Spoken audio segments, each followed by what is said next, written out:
Let's get peppy. Welcome to PEP 172. That's Planet Extra podcast. It's an offshoot of Planet America on the ABC Australia, which you can see on Wednesdays at 9:30 p.m. on ABC TV and 8 p.m. on Fridays on ABC News, or anytime you like on Ivy or Facebook at ABC Planet America, or on YouTube in the ABC News In-Depth channel. On PEP, we cover all the stuff that's too nerdy for TV.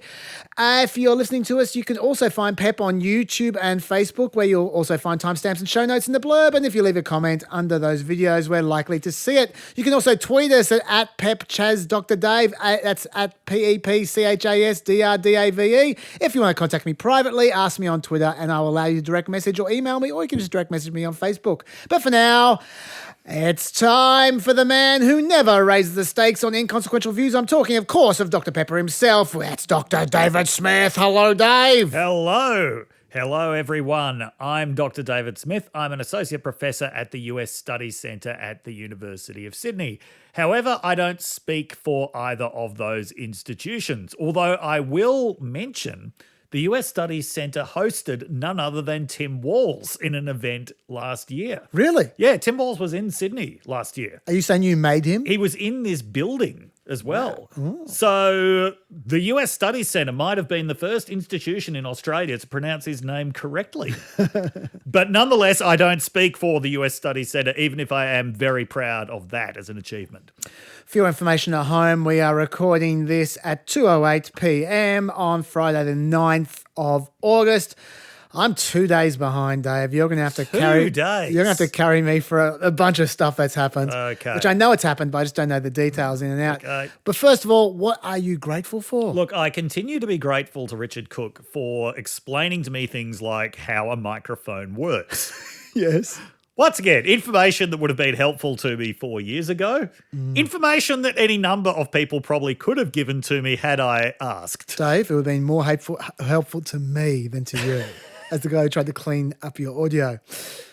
Yes. So I continue to be very grateful to Richard Cook. Yeah, I am grateful for this is last week, but still, Yep. I'm grateful for the battle for the 8th Congressional District in Arizona. Okay.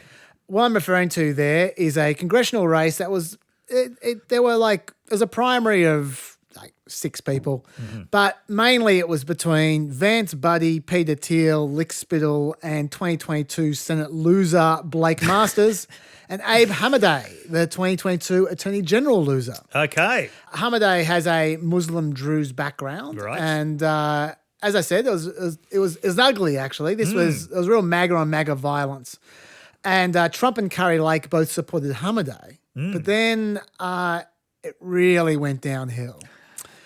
There was some controversy about blog posts that surfaced from when Hamadeh, who is 33 years old at the moment, was 15 years old. Okay? So ancient blog posts. He said in one of the blog posts that America was founded on Islamic principles. All right? He was asked about that, and Hamadeh said, well, I've grown up since then. He said, I started to understand how the world actually works, and I struggled to get into the brain of my teenage self, he said. And he says Israel today has no bigger ally. I mean, Thomas Jefferson was interested in Islam. Yeah. Thomas Jefferson had a Quran. I'm sure. That was the Quran Keith Ellison was sworn into Congress on. So I have actually heard that idea before. It's a bit of a crazy idea, but... Look, I'm sure that comment was based on something or other. Yeah, but for a 15-year-old to blog that, it's not actually that outlandish. Yeah, well, look, my view, I don't really care whether it's right or wrong. My view is no, it's definitely wrong, but... Yeah. Yes. Yeah. But my view is even if there was absolutely nothing to it whatsoever, it's a fairly minor point of view. Oh, it's incredibly minor. It's especially from a 15-year-old. Yes, yeah. This is definitely raising the stakes of inconsequential views. Yes, it is. Yes. And Hamadeh, I mean, he went on to serve as an intelligence officer in the U.S. Army Reserve, and it's not like they had background checks, all the rest of it. But let's just say it was completely wrong. Yes. 100% wrong, and he was really keen on pushing Islamic principles or whatever. It's still not a problem. No. But I understand this is a Republican primary. It's going to come up. Yeah. Because this kind of shit does come up in Yes. primaries. Yeah, I get that, right? You expect to get a mention, but you do expect it to get this kind of mention, though. Do you think America was founded on Islamic principles? Well, that's what Dishonest Abe Hamadeh thinks. Dishonest Abe claims that America was founded on Islamic principles, not the Judeo-Christian values that made America great. We have enough terrorist sympathizers in Congress. On Election Day, never forget what's at stake. Vote against Dishonest Abe Hamadeh. Christ. So many things to The love music. about that ad. Yeah, The music, voice. the voice, the fact that they have his name written in Arabic and then becomes English, the fact that they have that shot of him in that gown of Yes. some kind, that Muslim-looking gown. Yeah. We have enough terrorist sympathizers in Congress already. There's so many things to hate about that ad. To be clear, that was a Super PAC ad. Okay, Yeah. that wasn't a Blake Masters ad. It was a Super No. PAC ad. The Super PAC is supporting Blake Masters. What kind of wrong turns do you have to take in life? Do you find yourself running a super PAC supporting Blake Masters? Well, I reckon whatever the wrong turns you take, they're the same wrong turns that lead you to make that ad. Yes. I would say there's perfect overlap. That The ad's Venn probably- diagram are two circles overlapping. Probably only the fourth most wrong thing you did that morning. Look, I just want to be clear that that it wasn't Blake Masters who made the ad, but Blake Masters did not condemn the ad. He took He's the not ad. going to sue us, Chaz. No. I'm just want to be fair to Blake Okay, Masters. yeah. My point is, why am I grateful for that? I'm Yeah. grateful that Hamadeh ended up winning 30% wow. to 26%, in like a 6-person race or whatever. It's a real barn burner. Yeah, I'm delighted by that. I'm no Hamadeh fan Yeah. at all, but the guardrails seem to have largely slipped in America. They've been Yes. blown to smithereens. And the only way you get the guardrails back is if every time people do shit like that, they lose. Okay. And so I am grateful that Masters lost. I don't care why he lost. I don't care if it's because Trump supported the other guy. I don't care if it's because Curry Lake went after him, went after Masters after that ad. I don't give a shit. I just want you to lose every time someone on your side runs that kind of ad. And Okay. for that, I am grateful. Great. But can we get that guy to do ads for PEP? The voiceover guy, Yes, yeah. he seems very angry for a PEP ad. Yeah. Yeah. I think that's what we need. You think it's to motivate us to We be need- better? Yeah. Would you listen to this shit? Dishonest day. Okay, let's get into correspondence. First of all, Bible correspondence, Dave. Yes. I don't understand all of this, but Okay. I did send this to you, and you seem to understand it. Yes. So I'll read it out. This is from MD Latz. Actually, a few people. Kangaroo Bob also supplied the verse of the Bible you were looking for last week. Yep. But MD Latz supplied a little bit more. The Bible reference you're looking for is 1 Peter 2:24. He, as in Jesus, himself bore our sins in his body on the cross so that we might die to sins and live for righteousness. By his wounds you have been healed. And then MD Latz goes on to say, what might be less obvious for some is that the Apostle Peter is quoting from a significant messianic prophecy by the prophet Isaiah. Yes. Isaiah 53, 1-12, and attributing this to the suffering, death, and resurrection of Jesus. So, to Dr. Dave's point, most evangelical Christians will be very familiar with this messianic prophecy and fulfillment in Jesus, making Trump's messianic allusion all the more obvious. As an interesting piece of historical context of Isaiah's prophecy, this prophecy comes as a word of comfort to the people of Israel who were living in exile in Babylon under pagan rulers as God's judgment for their faithlessness. The parallels that the Republicans might see between this context and their own context in exile under the pagan Democrats seems too good to miss. He is absolutely correct. Yes, that line from Isaiah is, by his stripes you'll be healed. And certainly Trump might not have been aware of all of that, but it really would have resonated exactly as he says with that audience. And whoever might have suggested to Trump that he talk about his wounds absolutely would have known about all of that. Yes. Well, good on you, MD Latz. Tweets correspondence from Phasma X. Can we please get pod updates posted somewhere, e.g. YouTube, that isn't Elon Musk's personal Discord server? Can be the same update, just copy-pasted from Twitter.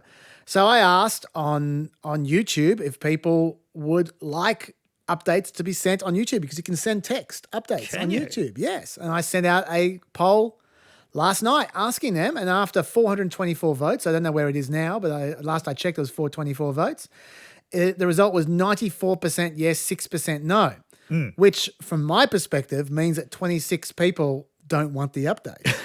That's why I focus on. You might go, well, 94% to 6% is pretty overwhelming, but I believe in do no harm when it comes to messing around with subscriptions. Like I always say, I'm not going to spam you because I hate when people spam you with the subscriptions. And I don't want people to have to unsubscribe because I'm annoying them.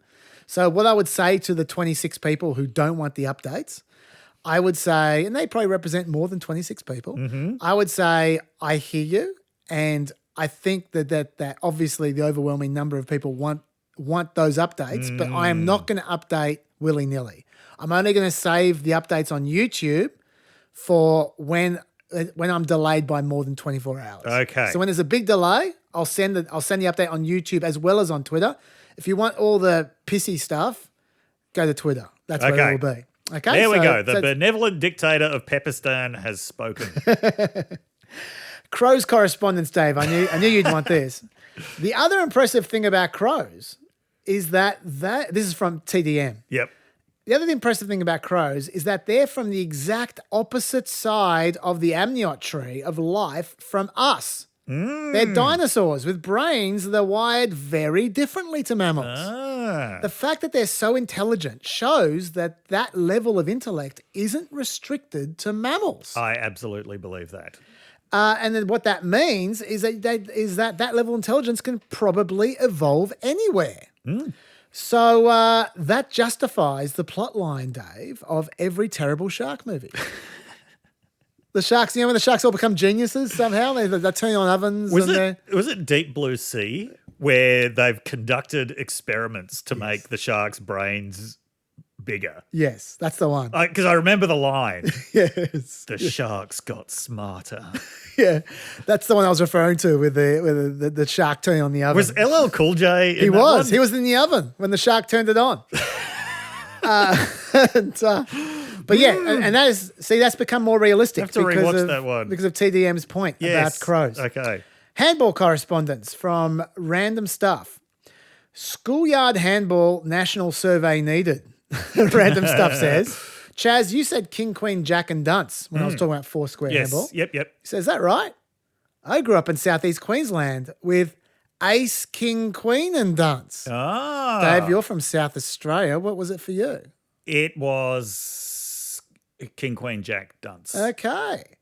So, because Random Stuff asks, have we discovered a national difference, like potato fritter versus potato cake? Excellent question. It is. So Random Stuff suggests we survey the Peppers.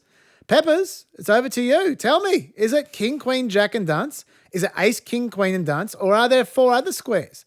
Maybe we have found another Bijingo. Have I talked to you about Bijingos? Is it John, Paul, George, and Ringo? Just imagine if it was. Yeah. It might be in Liverpool. Definitely in that order We as well. got a lot of Peppers in Liverpool. Have I told you about Bijingo before? No. Bijingo is what, like, whether you call them an ice block or a paddle pop or whatever, that's what they call them in North Queensland. Bijingos. Ah. Yeah. I got relatives in North Queensland. They also call their school bags ports. Yeah. Really? Yeah, Dave Are you sure they're not messing with you, Chaz? Dude, I've been up there so many times. My grandmother lived there. I've been. This is the cane cutting side of the family. Yeah, I've been up there for years accumulated of my life.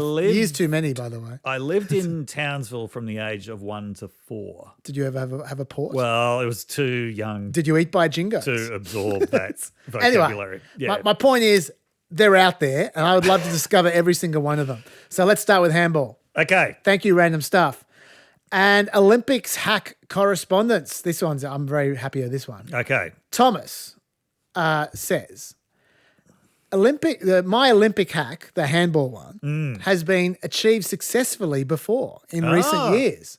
An American by the name of Elizabeth Swaney found a loophole to compete in the Olympics in the half-pipe ski event by being able to ski perfectly mediocre runs and not falling over at carefully selected world competitions. Richard also was on board with this one. Richard said, the minimum requirements for making it to the Winter Games included consistently finishing in the top 30 in World Cup events and accumulating enough points. The former, as in making the top 30 in World Cup events, was not a major problem, as many World Cup events did not attract 30 women. And Elizabeth's play it safe approach ensured that she remained upright and came away with at least a few points. And then they added up till she qualified for the Winter Olympics. There you go. And they're absolutely right. She did really well. She went and represented another country. That's even better than me. She represented Hungary. She was American. Yeah. And she represented Hungary. She had a relative who was Hungarian, obviously. But rather than finding the most obscure, bizarre sports like I did, she went one better and found an entire Olympics where every sport is obscure and bizarre, which is the Winter Olympics. And she was in the 2018 Winter Olympics. I'd like to play you her event. It is on YouTube, the half pipe. Yep. And the thing to watch out for here, which is fantastic, is probably worth watching so you can see just how little she tries. Like she's just trying to get to the bottom of the half pipe. Yes. There's no tricks. Yep. There's no you know those how the half pipe's like skating where you go up and down and do lots of tricks, right? Yep. No tricks. Yes. Just staying upright. Yep.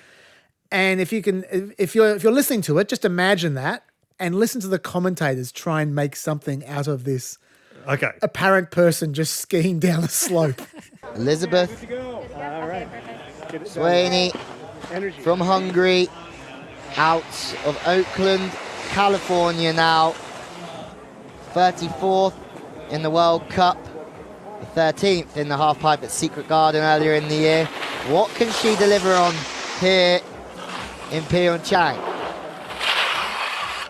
Liz Swaney dropping in, trying to get into this right wall for a nice, just getting up to the top of the wall, going for these grabs, the safety grab you'll see there, and then opting for another, just cruising up to the top of the wall, showing the judges she can make it down this half pipe clean.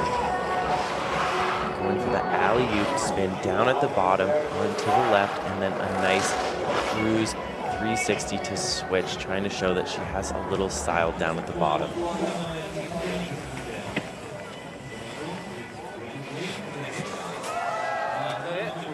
For those listening, wondering why I left so much silence at the end, I played slightly long just because I was really amused by the cutaway of the confused Koreans who were just wondering what was going on exactly. But anyway, I love Elizabeth Swaney. That is fantastic. Yeah, look, that whole experience, the commentary and everything, reminds me of the 2 days when I was on opioids.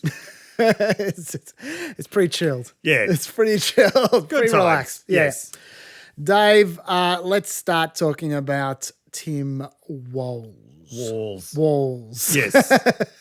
Yes. And like everyone, I apologize for blatantly mispronouncing it until, you know when I started pronouncing it correctly? What's that? When I was on the Chaser Report podcast, about 5 seconds before we began, Dom Knight told me what the correct pronunciation of Walls was. I initially didn't believe him. He's very good like that. I looked it up.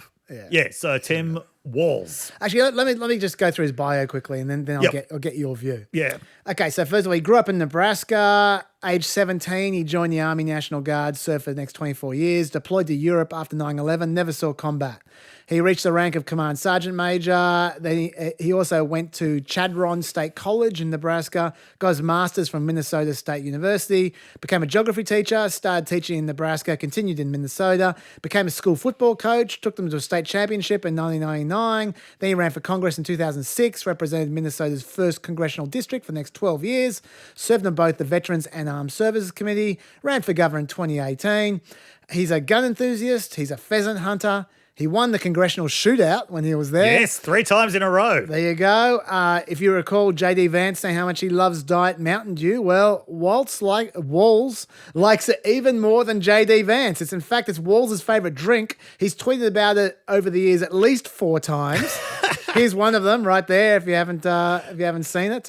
Incidentally, I agree with both of them that Diet Mountain Dew is fantastic. I've never had it. I should run for Congress. He's genuinely middle American working class. Yes. He even has committed hillbilly crimes. Yes, he has. He was arrested for drunk driving, going 96 miles per hour in the 55 mile per hour zone in 995. After watching college football. Yes. Oh, that's perfect. That is as Yes. American as it gets. This is his mugshot. If you haven't seen it, have you seen it? No, I haven't. There you go. Let's put it on a T-shirt. And note, that's 995. Yeah. So he was 30. So Yes. he's always been prematurely aged. Yes. He looks then, when he's 30, like he should look now that he's 60. Yeah. He blew .128. When the legal limit in Minnesota is .08. I think I'm actually in Nebraska back then. Yep. He tried to avoid arrest by telling the police he hadn't heard their sirens because he was deaf. Yeah. How good's this? In court, he said he only fled from the police because he thought he was being chased by someone. And he was, by the police. So these are impeccable redneck credentials, Dave. What do you think of Tim Walz? It's notable that he's the first Democratic vice presidential candidate since 1964 without a law degree. Oh, hang on. Yes. Oh, candidate. Yes. Vice presidential candidate. Vice presidential Okay, candidate. yeah, because the one I heard was he was the first person on any Democratic ticket at all to not attend law school since 1980, because Jimmy Carter didn't go to law school. But you said vice presidential candidate. Exactly. Exactly. Yes. Yes, Yeah. yeah. So first since 1964, which when you think about the prevalence of legal backgrounds, which is a very understandable background for a politician, but he is genuinely different. Yeah. Now that certainly doesn't make him an anti-politician because he ran for Congress at a relatively young age, at 40. Although he looked old. Yeah. Yes, he did look old. Probably gave him some credibility. And he won that congressional district 6 times. That congressional district, by the way, he flipped that from red to blue, which is in 2006. That was a year where Democrats were gobbling up real estate all over the place. Yep. But it was still pretty hard for them to win in rural areas by that point. And I'll come back to this. But he won that 6 times, including in 2016, when that district went for Trump by 15 points.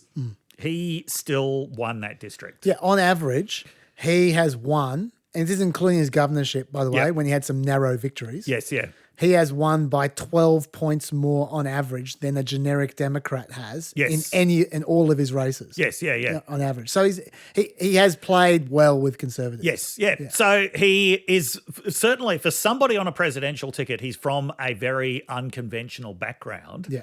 But he's from quite a traditional background for a rural politician. Yeah. And he's a very seasoned politician, and you can see that. So one of the reasons why he was picked, we can come back to this, I think, is he was the best communicator in the field. Yep.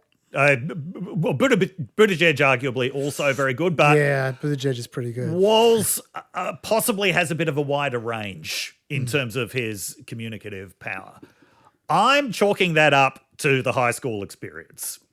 When you have to talk to an audience that is going to be, bored at best and hostile at worst, Yeah. you've got to learn every trick in the book about how to communicate well if you're going to do it well. One of the things I found quite charming there's a long Washington Post article before he became the nominee about what his life had been like before that, was one of his students likened him to the Saturday Night Live character Matt Foley, played by the guy who died, Tommy Boy. Chris Farley? Chris Farley, Yeah, yes. Yeah. Who's this incredibly overenthusiastic kind of goofball who sets himself up as a motivational speaker for students. You should Google Matt Foley. It's very good. But that, and this is why he's always ready with these comebacks. He's always got these quips. He's got millions of dad jokes lined up for any situation. That reflects where he's come from. Yeah, look, I was going to say that I don't think I ever learnt more about comedy than when I was a coach. Like when I say coach, I mean football coach. I mean like a tutoring college coach. Yes. For a class of 30 kids. Yeah. Like you really need to perform. Yes. Like so I think you're probably right. Yeah. It probably does help. Let me talk about that journey a little bit more that he's been on, because he has been on a bit of a journey Yes. with his legislative experience. Yes, he has. He started off, as you say, in a conservative seat, and his voting record was it was what you would expect from someone in a conservative seat. Like I've got a graph of it here for you, Dave. There we are. You can see the Democrat side is on the left. He is on the moderate side of the Democrats. He's not the most moderate person amongst the Democrats, but he's definitely on the moderate side of the Democratic graph there, Yes. as far as his voting record goes. And then when he became a governor, he did a bunch of left stuff, which I told you last week. Yes. It's like signing a bill allowing illegal immigrants to get driver's licenses, giving ex-prisoners the right to vote again. I don't think that's that left, but No. in current politics it is, sadly. He legalized recreational marijuana, tightened gun laws, supported refugee resettlement, made abortion a fundamental right, protecting transgender medical procedures for children, all that kind of stuff. And we've heard a lot about that this week. What we haven't heard so much about Yes. is he did a bunch of things as governor that weren't left at all. Like his range is quite substantial. Yes. I know the left were cheering him hard, possibly in opposition to Josh Shapiro. We'll get to that. But he has done some left-wing stuff, but he's also done some very middle-of-the-road stuff. Yes. So some examples of what I'm talking about. He signed the country's most comprehensive right to repair law. So giving consumers the choice over how their products can be repaired. That's not Yes. very left. He promoted competition for small businesses. Yeah. He banned a bunch of non-compete clauses. He passed a $100 million tax cut. He simplified the tax filing system. He's a huge fan of nuclear power. He's been pushing nuclear power the whole time he's been governor. He also approved some oil pipelines as well. Yes. When you say right to repair laws are not left wing, the book Choke Point Capitalism, which I've got on the reading list by Rebecca Giblin and Cory Doctorow, that's actually one of their main arguments is for right to repair. Oh, good They on you. argue the thing that is most wrong with capitalism is the way that especially tech companies have established monopolies by ensuring that everyone gets locked into entire systems of their products. Sure. Which is one of the things that right to repair is supposed to rectify. But that's about making capitalism better rather than overthrowing capitalism. Totally, I wouldn't necessarily call it not left wing. Well, okay, let's be more specific. It's if it's left at all, it's libertarian left. Yeah, which is what Cory Doctorow is. Yes. Yeah, so it's and in fact, I didn't read about that in Vox. I read about that in Reason. That's their favorite thing to talk about when it comes to Tim Walz. Yeah. He also signed a zero emission target for 2040 back in 2023, but then he did what I was begging Congress to do at the national level, which was he shaved a year off the time it takes to get a permit for energy infrastructure, permit reform, which is such a good thing to do. Yeah. But it's not conventionally left. Yes. Let's put that way. Yeah. So the areas that he's most left, we know those areas, but if you look at them, a lot of them are focused on poverty. Yes. That's his thing. Absolutely. Poverty. Yes. Like his flourishes are about universal school lunches, Yep. bigger child tax credit, pre-K provision, paid family leave. These are all his policies. Yes, It's yeah. not about soaking the rich. Yeah. Right? That's not his thing. Like he's a business guy, right? Not as in a businessman, but he's into business. Yes. Like it's, a lot of those reforms I talked about are helping business. Yes. Yeah. Yeah. He's a more pragmatic, everyday kind of guy when he's been lefty. So he's not so ideological. Yes. Yeah. So that's kind of the journey he's been on. It's not really as simple as from the right to the left. Yeah, well, I think the point that I would make, so the first thing that J.D. Vance said about him, this is literally what he said, he's a San Francisco liberal, which gives you an idea of the impoverishment of J.D. Vance's geographic imagination. Yes.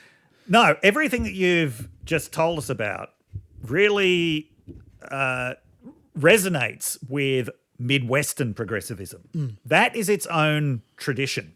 That's something that goes back a long way. It's something that's particularly found in Minnesota, the Dakotas, Wisconsin. Traditionally, these are even Kansas. This sort of prairie populism or Great Plains populism. And It has multiple sources, including the kind of cooperative traditions that Scandinavian and German migrants brought with them. It's got a very practical aspect around small rural communities on the Great Plains, which would often face things like devastating blizzards in winter that could depopulate entire states. You needed to have these cooperative traditions in order to survive. You needed to have local governments that were focused on helping everyone, no matter who they were or where they came from, in order for the entire community to survive. Because of the fact that poverty was normal, no one was looked down on for poverty. It was seen as something that had to be collectively helped. So, yeah, but at the same time, there was this sort of libertarian element to it as well. So everybody had to help each other, but at the same time, you stayed out of people's business where it wasn't necessary. So these, I think, are the traditions that he's coming from. I agree. And the thing that's really useful for the Democrats for this is because of he's coming at things from a less orthodox angle. He's got very widespread support in the party. Yes. Like he's got left-wing support and conservative support. In fact, like I already said, the left are going nuts for him at the moment. Yes. But yeah, who else is going nuts for him? Joe Manchin. Joe Manchin. Yes. Yes, I got the quote right here. My friend Governor Tim Walz, I'll get it eventually, will bring normality back to the most chaotic political environment that most of us have ever seen. All of the candidates were strong and any one of them would have been a great pick, but I can think of no one better than Governor Walz to help bring our country closer together and bring balance back to the Democratic Party. Governor Walz is the real deal. I look forward to continuing to work with him to bring normalcy back to Washington. And I think normalcy is a key word. Yes. There. Did you hear what AOC said in response? What'd she say? This is the last thing that Joe Manchin and I agree on. Love it. Fair enough. Yes, normalcy. I feel like that is what this ticket is trying to push as an antidote to Trump. It is. Like that's what Biden promised. Yes. And look, he tried to deliver it and it didn't quite work out. It really didn't work out. But they're having another go. I think it's what people want if they can deliver. This is going to be an amazing thing for historians. How did Biden set himself up as the standard bearer of normalcy?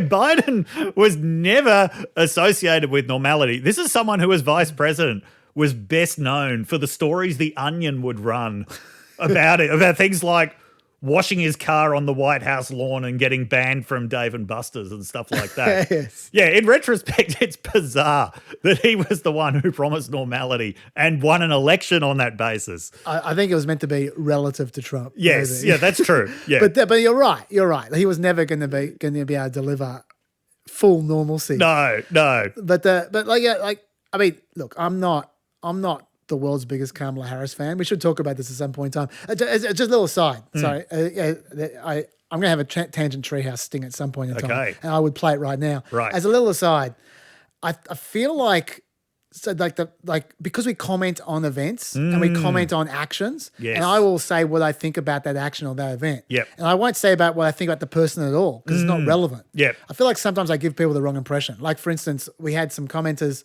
commenting on the fact that I said how much I respected JD Vance's intelligence a few weeks back. And then last week I was saying, oh, what a stupid thing he said there.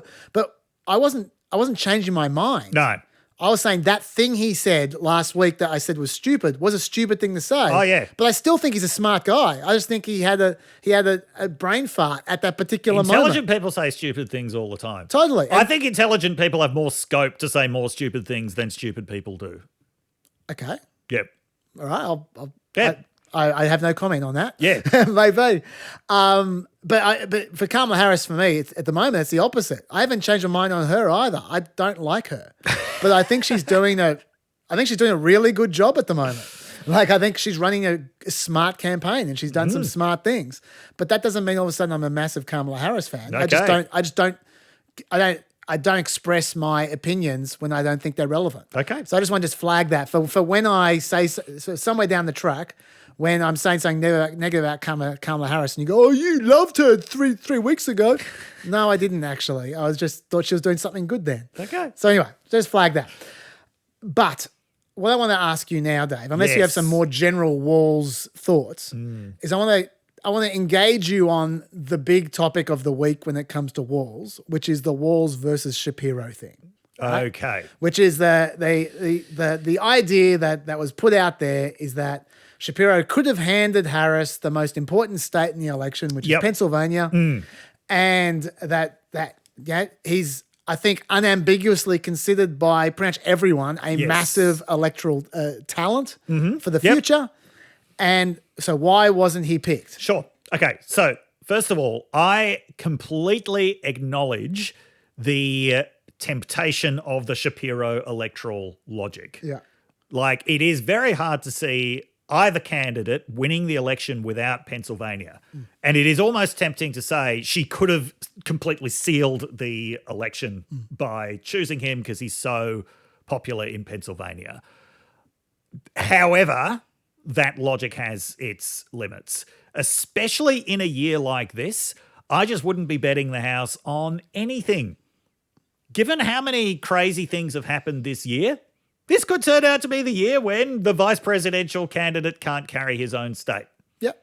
Yeah, this could turn out to be the year when Pennsylvania doesn't matter. Well, the year, by the way, that the vice presidential candidate can't carry their state is almost every year. Yes. Recently. It is. Yes, but anyway, go on. It is. So even though the logic looks kind of unimpeachable, this is not a year when you want to put all of your eggs in any kind of basket.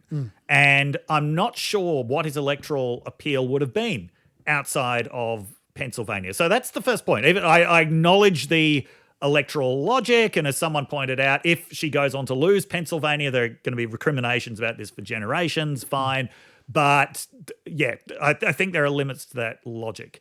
The second thing is, and Dom Knight and I were talking about this when looking at Shapiro at that first rally, is he is a presidential candidate. Yes. He's not a vice presidential candidate. Yes. And there are reports that he actually had misgivings about being the vice presidential candidate. He said because it would take him out of the governor role. I think it could also have been because being a vice presidential candidate is historically not a particularly great launch pad for being a presidential candidate. And whereas Walz really fits as a vice presidential candidate. He's your perfect happy-go-lucky sidekick that is really going to fit into that role. And you could he was never going to be a presidential candidate. This is always going to be as high as he could get. He's clearly really enjoying himself as a vice presidential candidate. So I think in that sense, he was a better fit. The third point is that Walz has some electoral mathematics working in his own favour. Okay, now, as you said, it's not for the state of Minnesota. I think as soon as Harris took over from Biden, Minnesota was locked down anyway. The point is, if he can get some rural votes, that could have a huge impact. Now, obviously, he's not going to flip rural counties blue overnight. He is not everyone's idea of a rural candidate, but he's at least some people's idea of a rural candidate. And as it's been pointed out, there are counties in Wisconsin and Pennsylvania and Georgia, rural counties where Trump runs up margins of 60 points, where it's 80 to 20. There have been Democrats. You would always see there'd be some op-ed written about once every 6 months in the New York Times by a Democrat like Sarah Smarsh, who actually just wrote another one saying, Walz is what we've been asking for. Just pleading, saying, okay, we're not going to flip rural counties blue, but if we can just reduce that margin a bit, if we can reduce it from 80-20 to 70-30, or even 75-25, in states where the margin overall is 20,000 people or 10,000 people, that makes a huge difference. Of course. Now, saying Democrats have just ignored these rural, they have not tried to reach rural voters. One segment of rural voters that I think that Walz will be able to reach, despite having all of this left-wing stuff on his record as governor, which you don't usually associate with rural politics, is people who are not very ideological. Okay, so ideological thinking is because you believe this, you've also got to believe this. But that is not how a lot of Americans think about politics. A lot of Americans think about politics in terms of, yeah, that's an idea that I like. That's also an idea that I like. Do those things seem to contradict each other? If so, who cares? Yeah. And, you know, everyone, when it comes, if you probe anyone closely enough, they've got contradictory beliefs somewhere. So I think that Walz could really appeal to non-ideological rural voters in particular, or non-ideological voters in general, independent voters in general. He and Andy Bashir seem to be the two standout candidates when it came to the potential appeal to independent voters.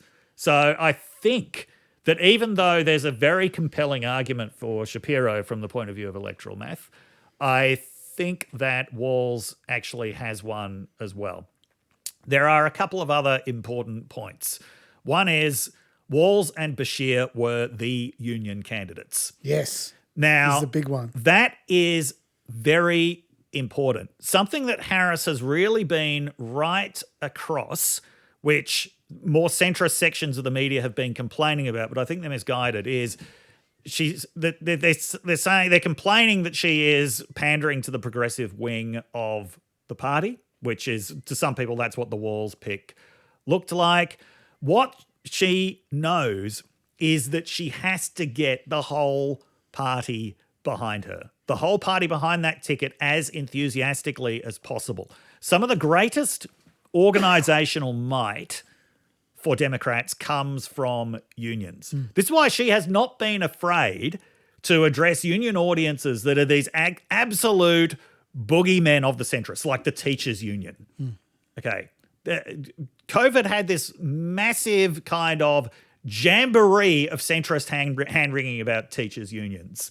Doesn't matter. Teachers' unions are going to be vital to delivering electoral wins to Democrats. So are a lot of other unions. And the candidates of the unions were Bashir and Walz. Even though Walz doesn't actually have a 100% record of pleasing unions, it's certainly a lot better than either Shapiro or Mark Kelly had. So that is very important. And even though Walz is definitely a progressive pick, as you say, no moderate, no conservative is saying, well, this sucks. Whereas there definitely would have been progressives saying, this sucks, if Shapiro or Kelly had been nominated. And the single biggest problem that they had, both of them, was unions. Yes. Yeah. Yeah, no, that's a huge one. The UAW couldn't have gotten to the microphone fast enough to endorse Walz when Walz was announced. And just if you're wondering why I'm dwelling on this point, I want to come back to something that I've been suggesting all year, which is I think Democrats have a significant ground game advantage over Republicans when it comes to the get out the vote operation. This year they do. Yes. Oh my God. Republicans don't even have one. Yes. They've got Charlie Kirk. Exactly. Yeah. So, I mean, this is one of the reasons why Democrats have been winning against expectations in so many off-year elections. Now, fine. Presidential election is a very different game, but that makes it even more important to have every part of your ground game firing. If it's a close election, this could be a very important advantage to Democrats because Trump has completely hollowed out the Republican Party organizationally. And as you said, they're now outsourcing their get out the vote operation to these, grifting organizations like Turning Point USA, which have no experience except negative experience when it comes to election campaigns. They were involved in the 2022 election campaign. Yes. That should not be a selling point No. for Republicans. So for Harris to maximize the ground game, which is what she's doing by choosing a candidate who is who unions love, who ordinary Democrats have been getting very excited about because he hands out these zingers on television so effectively, who can potentially win over independent voters, who can potentially win over rural voters. I think in the end, that's a more compelling argument than the admittedly compelling argument of Shapiro. Okay. And I think Shapiro's own misgivings might have also fed into it. Now, okay. Yes. I'm going to develop a few of the things that you've said there. Yes. The first of which is about the electoral argument. Yes. according to Nate Silver, that's not 538 anymore. This That's is just Silver Nate Bulletin? Silver Bulletin. Yes. Pennsylvania has a 35% chance of tipping the election, being the tipping point. Yes. That's the most. Wisconsin is second on 14%, Michigan 12%, Georgia 10%. Now, that's the most likely, but still, It's not 100%. it's not even 50%. Yes. Yeah. Like there's every chance it's not Pennsylvania. Yes. That's the first thing. The second thing is that, and by the way, Harris isn't doing as well in Pennsylvania as she is in some other states. Like let's just be very open Yes. about that. Yeah. But could Shapiro have handed it to her? The evidence over the last few decades, because people have looked into this a lot, Yes. is quite mixed. It is. The suggestion is that the VP makes somewhere between 0.5% and 2% difference, give or take. Yeah. Now, Josh Shapiro is a particularly popular Yep. governor, but part of the reason he's such a popular governor is because he has support from MAGA people. Yes. Those MAGA people aren't going to vote for Kamala Harris. No.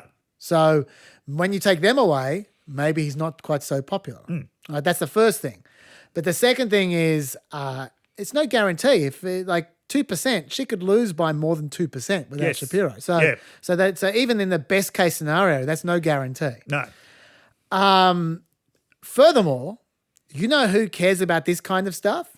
Kamala Harris cares about this kind of stuff because Yes. it's her campaign. Yes. So you know what she did?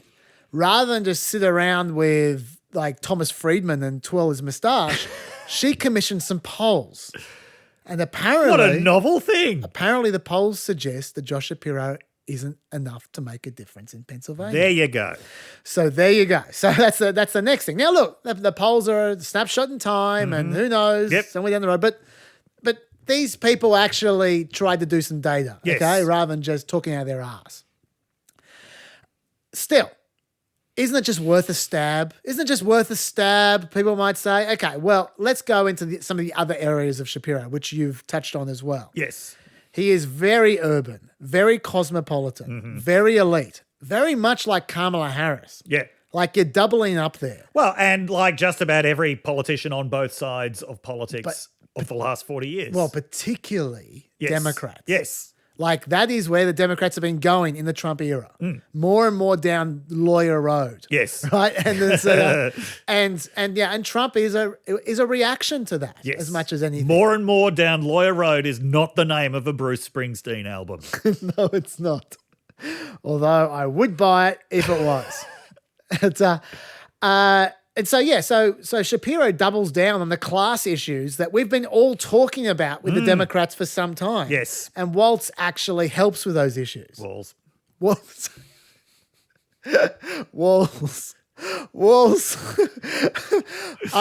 I worked with a non-binary person in one of my shows. Yeah.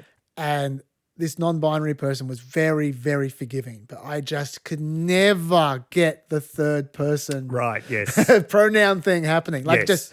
I spent the entire show stuffing it up, and it wasn't because I wasn't being a dickhead. Yeah, I was yeah. trying really hard, but I just kept on forgetting, and there was just a retinue of people following me and them around, just constantly under their breath going them, like every single thing I said, because I kept on forgetting. But I did get it just when the show finished. Okay, but, good. I can just see that Walls is going to be my new non-binary. I'm sure he wouldn't get offended. He just like put you in a headlock and go, that's all right. You're okay. Walls. Anyway, yes, but Walls works against these class issues, Yes. which could be really handy in an could be. election against Trump. You mentioned the ambition issue with Yes. Shapiro. Like Fetterman was like a one-man wrecking ball. He was. for Josh Shapiro. really was. And given that Fetterman is all about Israel, and people are selling Shapiro as Mr. Israel, you think they get along. That was a big warning sign. When someone from your own state who's aligned with you on this supposedly important issue is saying, this guy's a fuckwit. Yeah.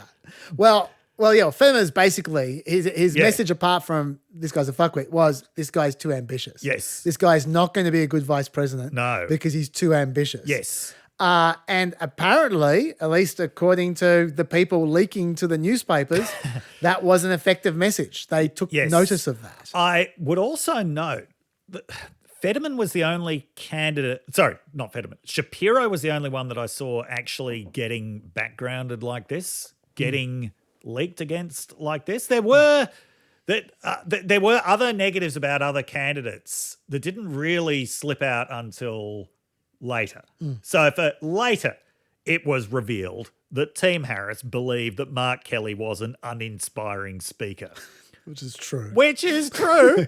And is also in keeping with the fact that he's an astronaut. Yes. Right. Astronauts are a famously respected profession, also famously boring. Yeah. Remember that episode of The Simpsons where Homer Simpson is recruited as an astronaut because astronauts have become so boring that Americans won't watch their space launches anymore?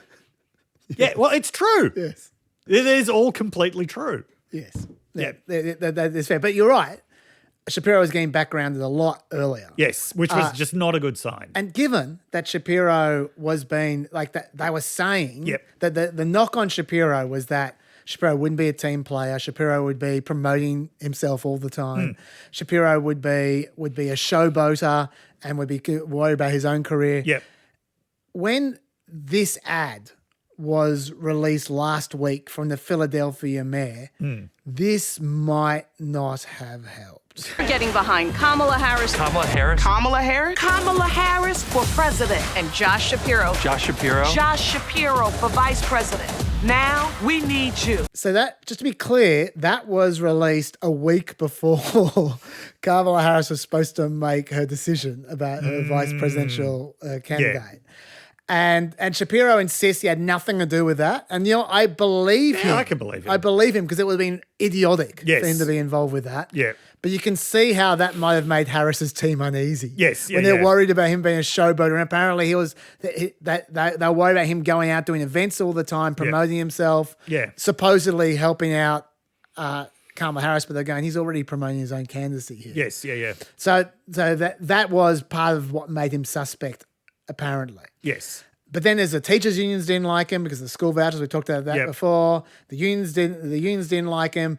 Environmentalists didn't like him because he's a strong supporter of fracking. Yes.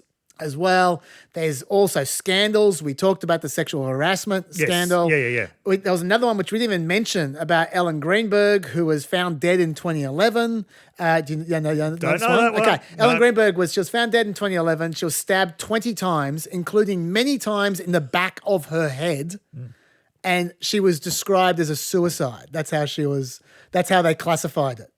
And her family did not accept that it was a suicide because she was stabbed many times in the back of her head. And Josh Shapiro became Attorney General after that. In 2019, his office investigated this again. And they confirmed the findings that it was suicide. The family is now suing his office.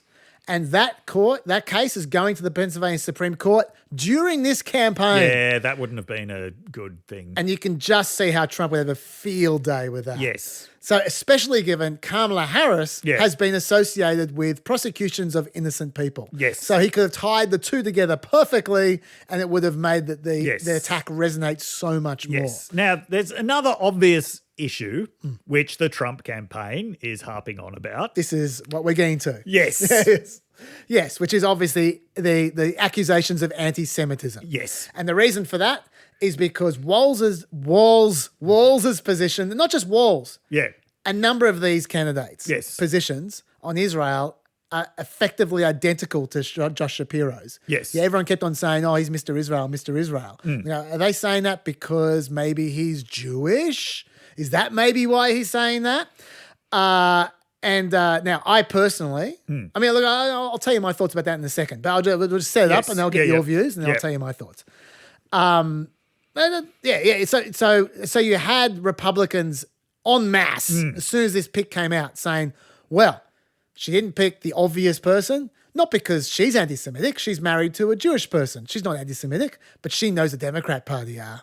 And so since she knows Democratic Party are, she knew she couldn't pick Shapiro because it would upset the anti-Semites. She's sided with the Hamas wing of the Democratic Party. So what are your comments? I think that Trump has more directly suggested that she's anti-Semitic. Okay. Well, Yes. Well, Yeah. well, You're most- more sophisticated. Yeah, sure. You're more sophisticated people have claimed that. Okay.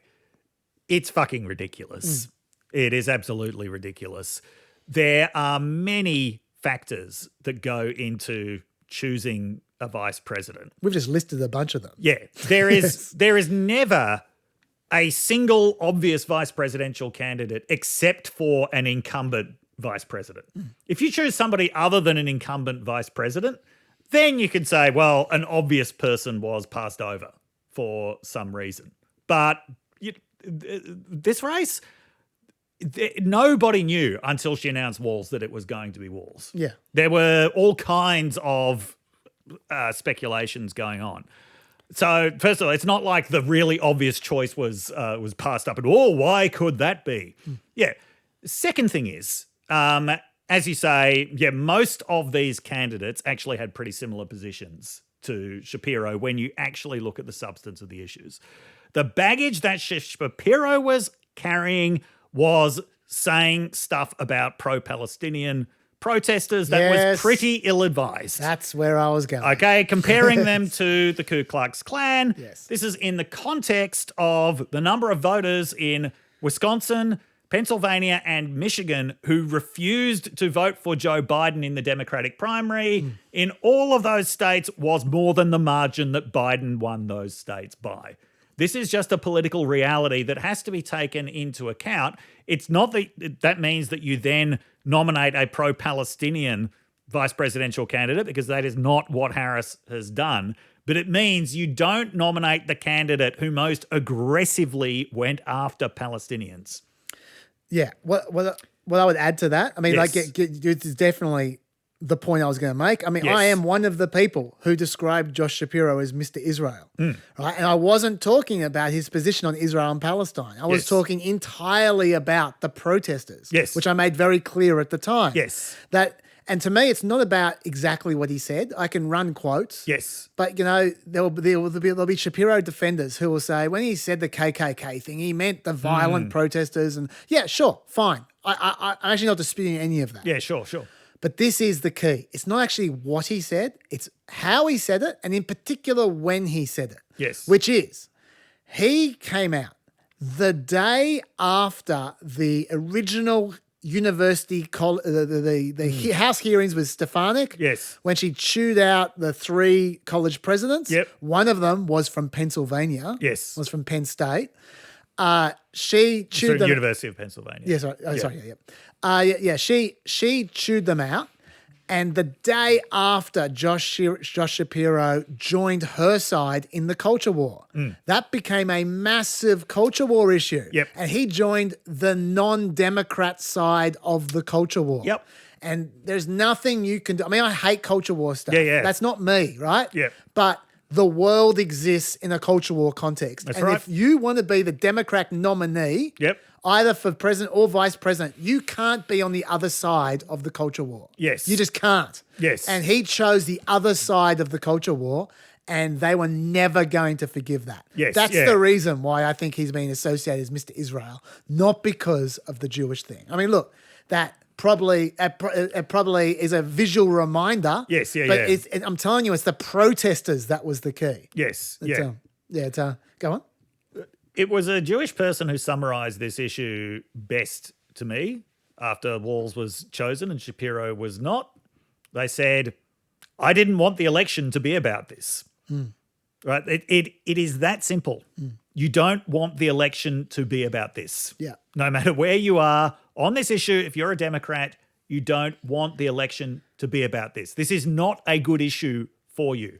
It's not a good issue for anyone, really, but it's particularly not a good issue for you.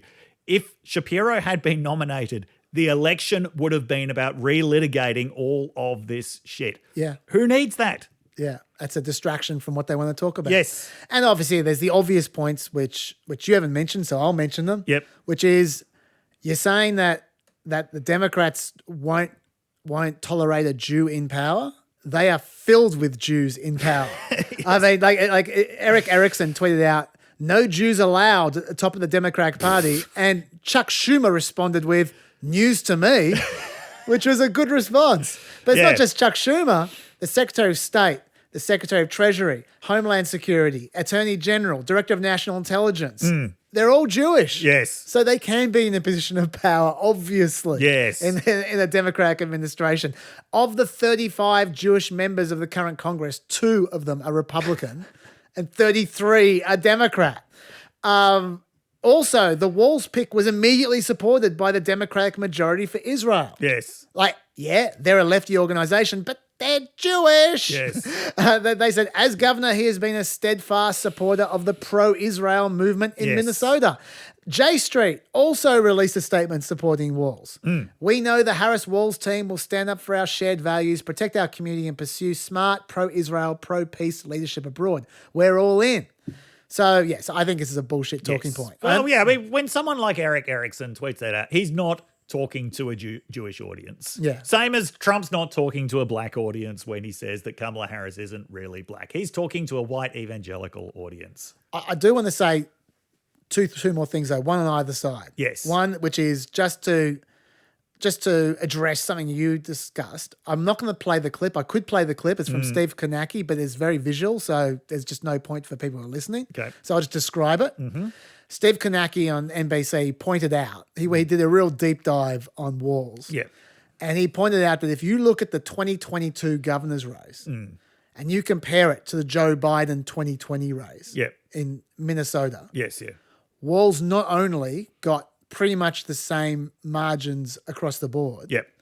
but even county by county, he got exactly the same margins. Yes. In the rural counties, he did exactly the same as Biden. Yep. In the urban counties, he did exactly the same as Biden. Yep. And so his conclusion was, Walz ain't going to help you with your rural voters. Like he is, Interesting. he's the same as Biden. And so now look, Biden would be better than Harris. And so maybe that's Yeah, an yeah, yeah. improvement Yep. for Harris to have Walz on the ticket. Yes, yeah, yeah. But he's no magic elixir for the rural voters. That's true. And it is worth noting. So Clinton won Minnesota by 1.5 points. Biden won it by about 8 points. Walz was re-elected as governor of Minnesota by 7.7 points. It has been pointed out that, yeah, his record as governor was quite different. As you've just pointed out, legislatively from his record as a rural as a rural member of Congress. He did do better though in the specific southern rural districts of Minnesota that he had represented. Sure. Yes. And now I want to just address a bunch of other positive things about Walz, which Shapiro didn't offer. Yep. Which I think are worth noting. Number one, Walz generally, not just in Pennsylvania, Yeah. generally is quite popular. Yes. Amazingly for someone who no one's heard of. YouGov, 35-16, said he's a good pick versus bad pick. Okay. Okay? So more than 50% had a view on him already, and 35% were positive. So, a counterpoint to that, Yep. the Marist poll that was published the morning that he was announced. Yep.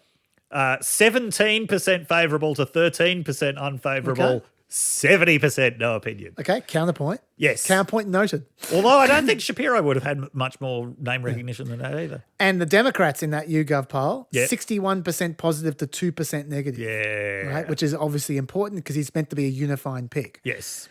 We haven't mentioned his congressional experience yet. We mentioned he was in Congress, but that is a key. Yes. Kamala Harris is having a vice president who has congressional experience is very useful Yes. for doing deals, especially when you're facing a Republican Senate, which she 100% will.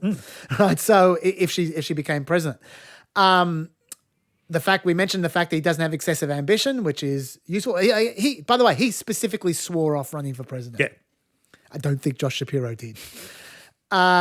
He gives Kamala Harris the ability to hand the left a win without tacking left, which is very rare. Yes. Like the left feel like they got a win, even though he's not really that left, which is great. He unites the party, keeps enthusiasm going, which is important. He's a good advocate generally. You mentioned that. Yep.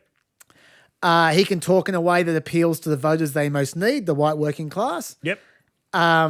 He is exactly what J.D. Vance pretends he is. Yes. Which I think is important since he's the opposite to J.D. Vance. Yes. I think it'll be useful. Absolutely.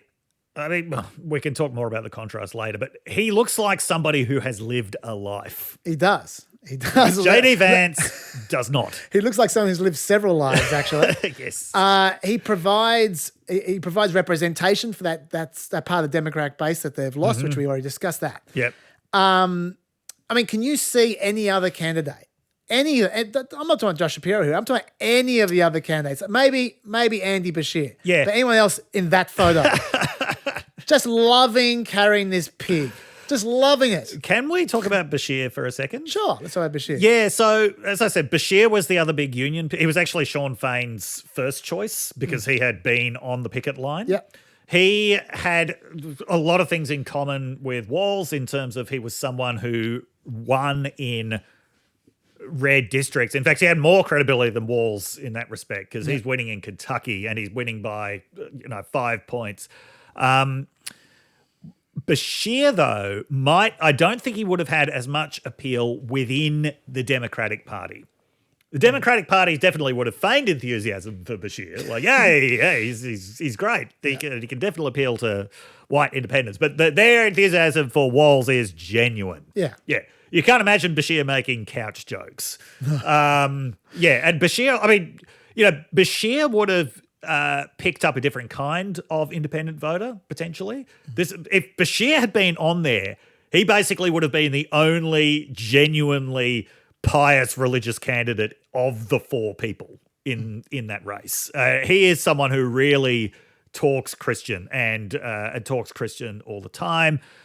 He's another one of these people who he's got a record which, depending on how you look at it, could look left-wing, could look moderate. But I just don't think – I mean, he would have introduced potentially different elements. His problem might have been he could have been making Democratic gains in states that Democrats never would have had a chance of winning without really bringing the whole party with him in the way that Walz has. Yeah, I think the enthusiasm point's a big point. Like it really is a weapon for them at the moment, the enthusiasm they've got. Yes, yeah. It's because the enthusiasm works both ways. It doesn't just help Democrats, but it's actually actively draining the life out of the Republicans. It is, yes. Like, because they did not expect this. No. That them watching some of these Kamala Harris rallies, I think for them it would be scary. It is, yes. Like so I think that helps.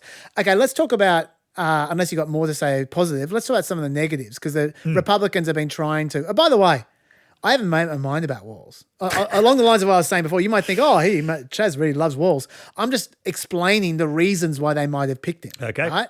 I don't actually have a view on Walz or Shapiro. I don't know either of them well enough, but I think Walz is a reasonable pick from what I can see. Yes, yeah. All right, so Republicans obviously trying to define him as rapidly as they can because no one knows who the hell this guy is. They can't even pronounce his name yet. I'm not talking about myself there. So they put out Trump puts out a fundraising email immediately as soon as Walz is announced with header, Tim Walz will unleash hell on earth. It's probably a bit over the top. But, well, also, I think he would have said anyone would unleash hell on earth. Probably. Yes. But, okay, so let's go through these one by one. There's first of all, there's the transgender stuff. I've got an ad from MAGA Inc. on this one already. What could be weirder than signing a bill into law that requires schools to stock tampons in boys' bathrooms? Or weirder than signing legislation allowing minors to receive sex change operations? Try electing the man who signed those bills, Vice President of the United States. Enter Chief Weirdo Tim Walz. As governor of Minnesota, Walz supported legislation that endangers minors, hurts women, and puts radical ideology ahead of common sense. Now Kamala wants Walz to enforce those laws on a national scale. Tim Walz, too weird, too radical.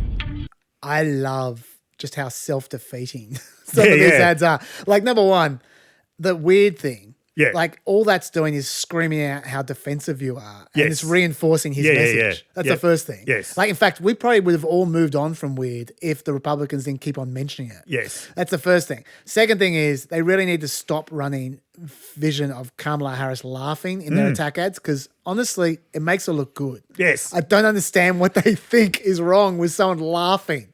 Like it's like the joy of their campaign is one of the selling points at the moment. I could understand this, Chaz, because do you know the movie Carrie? Brian De Palma's I do, adaptation yes, of Stephen King's novel. Yes, I think yes. this was the first Stephen King novel that was made into a movie. You remember the climactic nightmare line of Carrie? I don't remember. Remind me. They're all going to laugh at you. Oh, this is Trump psychology speaking. It really is. They're all going to laugh at you. Yes. Yeah. Well, the other thing I'd say is that Yeah. About this ad and this entire attack Yeah. is that it's like we've established before that I don't think the transgender stuff works as well as Republicans think it works. And I think calling him Tampon Tim, which is what they tried to do. They tried to make the hashtag. I don't think that's working either. And but in particular, because the tampon thing, which I don't seem to understand, if you just look at the debates at the time, it wasn't about transgender people. It was about poverty. Yes. That's what it was about. Exactly. Like it wasn't, let's put tampons in boys' bathrooms. It was, let's put tampons in all bathrooms. Yes. So poor people can have tampons. Yes. No, the geniuses behind the anti-tampon campaign. We've had our own version of this in Australia as well, like at University of Sydney in male bathrooms. There are tampons and I've seen graffiti on it saying, wrong bathroom, only 2 genders. Right. So the engineers behind this, these are people who have never been asked by their partner, can you get some tampons for me? Yeah. They have never been in the kind of relationship where both partners actually take responsibility for providing for each other's health and hygiene needs. Yes, you're absolutely right. Yeah. This is about poverty. These are vital health items that are distributed as widely as possible. I also love that the representation of this is it's clearly a boy because he's got hairy legs sitting down on a toilet. What's weirder than a boy sitting down on a toilet? A real man shits standing up in the urinal. I didn't know you were going to go there. I was going to say, if you look at the comments underneath the video, there's a lot of, I'll tell you what's weird, running an ad where you're showing someone taking a shit. That's weird. There's all kinds of things you could say. Yeah, so, yeah. Okay, so anyway, 100%. Okay, so then the next one is COVID. He had a fairly typical Democratic administration on COVID. The things that stand out though that is unique to Minnesota was he set up a COVID dobbing line for people violating COVID orders. Yes, which. Yeah, Republicans have pointed out that it seems to contradict his line on transgender issues, which is his line is "We mind our own damn business" in Minnesota. So that was the reason why, I personally subscribe to that point of view. I like that point of view. Mind your own damn business. Yeah. Which is why you shouldn't regulate other people's sexuality and genders. But they say, well, why you got a snitch line then? There was a pretty key difference, which was that if you were not observing COVID safety, you were putting other people's health at risk, especially during the first year of the pandemic where there was no vaccine. It was not very well understood and Americans were dying unnecessarily in huge numbers. I don't necessarily, having said all that, I don't necessarily agree with the snitch line because I think that the social fabric by that point had been stretched so far that probably wasn't the best idea. But still, that's very, very different from the transgender stuff. I think that I agree with that. That's very, very different. I also agree. I mean, you'll be surprised to hear I'm not a fan of the snitch line. But having said that, I think we need to be fair to Tim Walz. Yes. Which is that he instructed the police to only issue citations for violations of stay-at-home laws. Even though he had the ability for fines and even jail time in the laws, he asked them to not enforce those laws and to only issue citations. And that's it. Yep. So I think that it could have been worse. Yes. I will say. But, you know, I don't think COVID-19 is a real barn burner in the 2024 election. Have we already forgotten the lessons of the Ron DeSantis primary? Yeah, exactly. Which is that no one gives a shit about, not only does no one give a shit about COVID anymore, people actively don't want to think about that time. They certainly don't want to put it at the center of a presidential campaign, which is what Ron DeSantis tried to do. And then we got the 2020 riots, which was on May 25, George Floyd died. May 27, Minneapolis, Democratic Mayor Jacob Frey requested assistance from Walz as the protests started to grow violent. He also sent a written request to Walz for 600 National Guard troops on that same day. There's a real dispute over, Walz said that it didn't come in the right form or the right time. There is significant evidence that he is not telling the truth there. The feeling is, and there's no proof of this, the feeling is that Walz was trying to put it off because he was worried about the presence of armed police in minority neighbourhoods exacerbating tensions, which is not an unreasonable fear, right? But yeah, in hindsight, he's not saying that. In hindsight, he's saying, no, you just had it in the wrong form. Yeah. The day after, the afternoon after, he then issued an executive order authorising the National Guard to be dispatched, but they only dispatched a few hundred National Guard and State Patrol officers, and they only got them to protect federal buildings and downtown areas of the city, as well as escorting first responders. And that night it got a lot more violent. And so people were then blaming Walz again for that. On May 29th, he held a press conference, took responsibility, said there's absolutely no reason something like this should happen. Calls were made immediately. I failed you last night in that. He admitted the response had been abject failure, although he kind of blamed the mayor for that. Yeah, he did, yes. And he said, now I'm going to be leading the response. He deployed more National Guard troops, instituted a curfew. The next day, he fully mobilised National Guard finally. Yep. And they started to tamp down on the riots then. It took till June the 7th for them to snuff them out. Yep. So, like, in my view, I think that this is, I mean, if this guy's running for president, he's a vice president, not president. Yeah. If he's running for president, I think this would be a legitimate area to criticise him about. I don't know what you think. What I think is Hillary Clinton only won Minnesota by 1.5 points. Joe Biden won Minnesota a few months after these riots by 8 points. Yep. And Tim Walz won the gubernatorial election by about the same amount. Yep. Remember what public opinion was actually saying about Black Lives Matter at the time? Remember that poll in Minnesota that found a majority of people in Minnesota approved the burning of a police station? Yes. Try to remember what it was actually like at that time. This was not a losing issue for Walz. It's one of these things. It's like the COVID mask thing, where it's a self-evidently terrible thing for Republicans, but it was actually not a losing issue for him at the time. This is how J.D. Vance puts it when on this issue. They make an interesting tag team because, of course, Tim Walz allowed rioters to burn down Minneapolis in the summer of 2020, and then the few who got caught, Kamala Harris helped bail them out of jail. He's referring to Kamala Harris sending a solitary tweet promoting the Minnesota Bail Fund, which bailed some of these people out. They're very big on that one.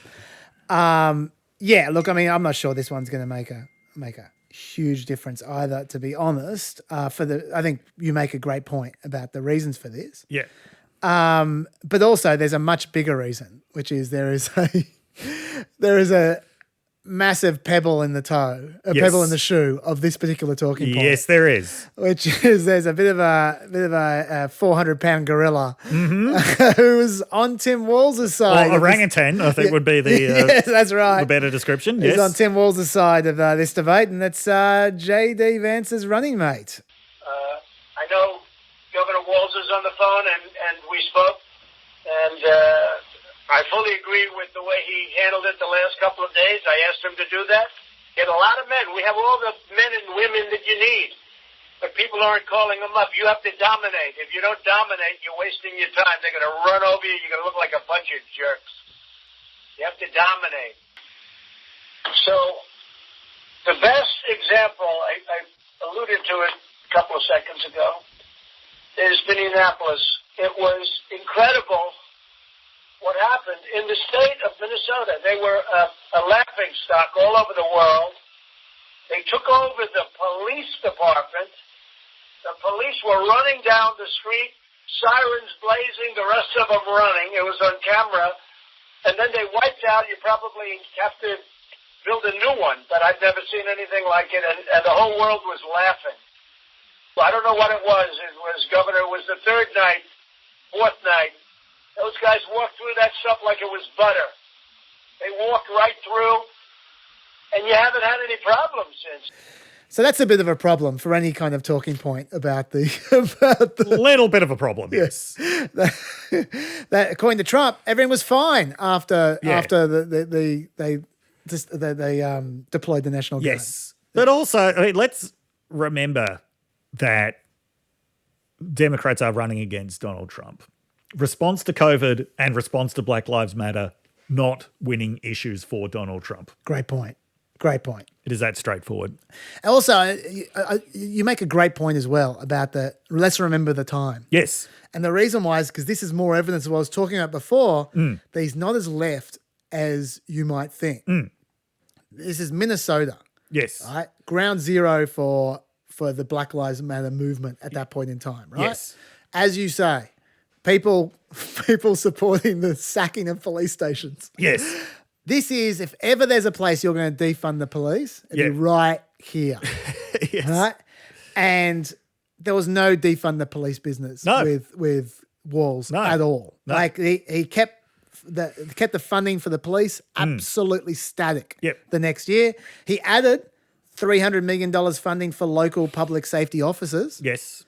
But he didn't take any from the police. No. So he gave them assistance through other officers. Yes. Without actually taking any off them. Yep. The police reform that he passed was all pretty pragmatic stuff. Yes. It was, if you look at it, it's banning chokeholds, banning warrior-style training that encourages aggressive contact. You remember that?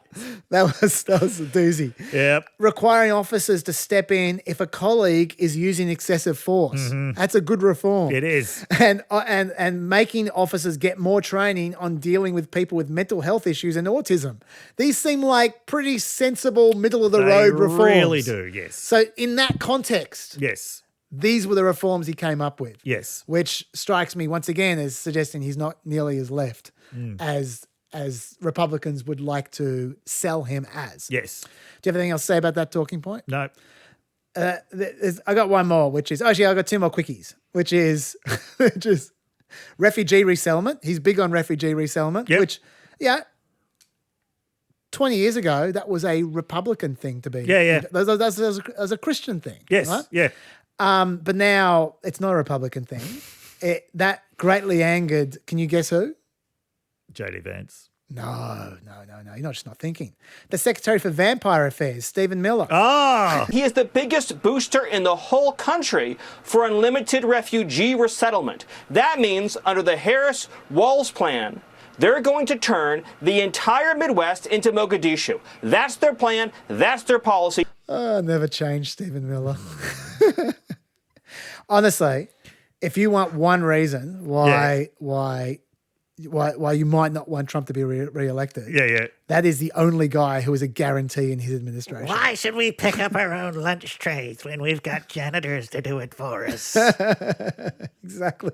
For those who don't know, that was his political position when he was in high school. Yes. It's Santa Monica High School. That's right. And one more. Felon voting rights. Yep. Strangely, for reasons I don't understand, the Trump campaign has put out a statement criticizing Walz for signing a bill to restore the right to vote for more than 50,000 Minnesotans on parole, probation, or community release due to a felony conviction. I reckon you want to go there, Donald. No. You don't want to go there. Do not want to go there. But they did. Yep. So anyway, okay, any other knocks that you think are worth discussing or not? No. They've probably done nothing.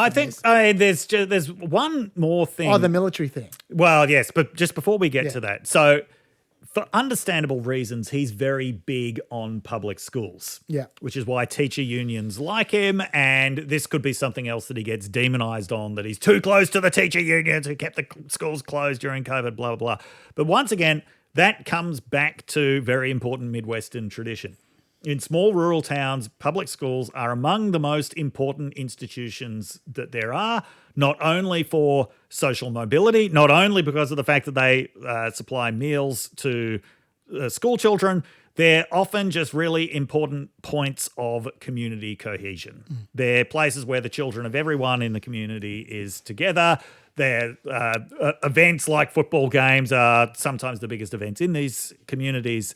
So public schools and public school teachers are very valued where Tim Walz comes from. I mean, football coaches, he was never a head coach because that's a full-time position, but I think it was a linebackers coach and a defensive coordinator. That's also a very respected position in these communities because, as I've lamented before, football coaches are often seen as surrogate father figures to troubled young men, troubling points in their lives, which is not a discourse that I agree with, but is probably going to help Tim Walz here.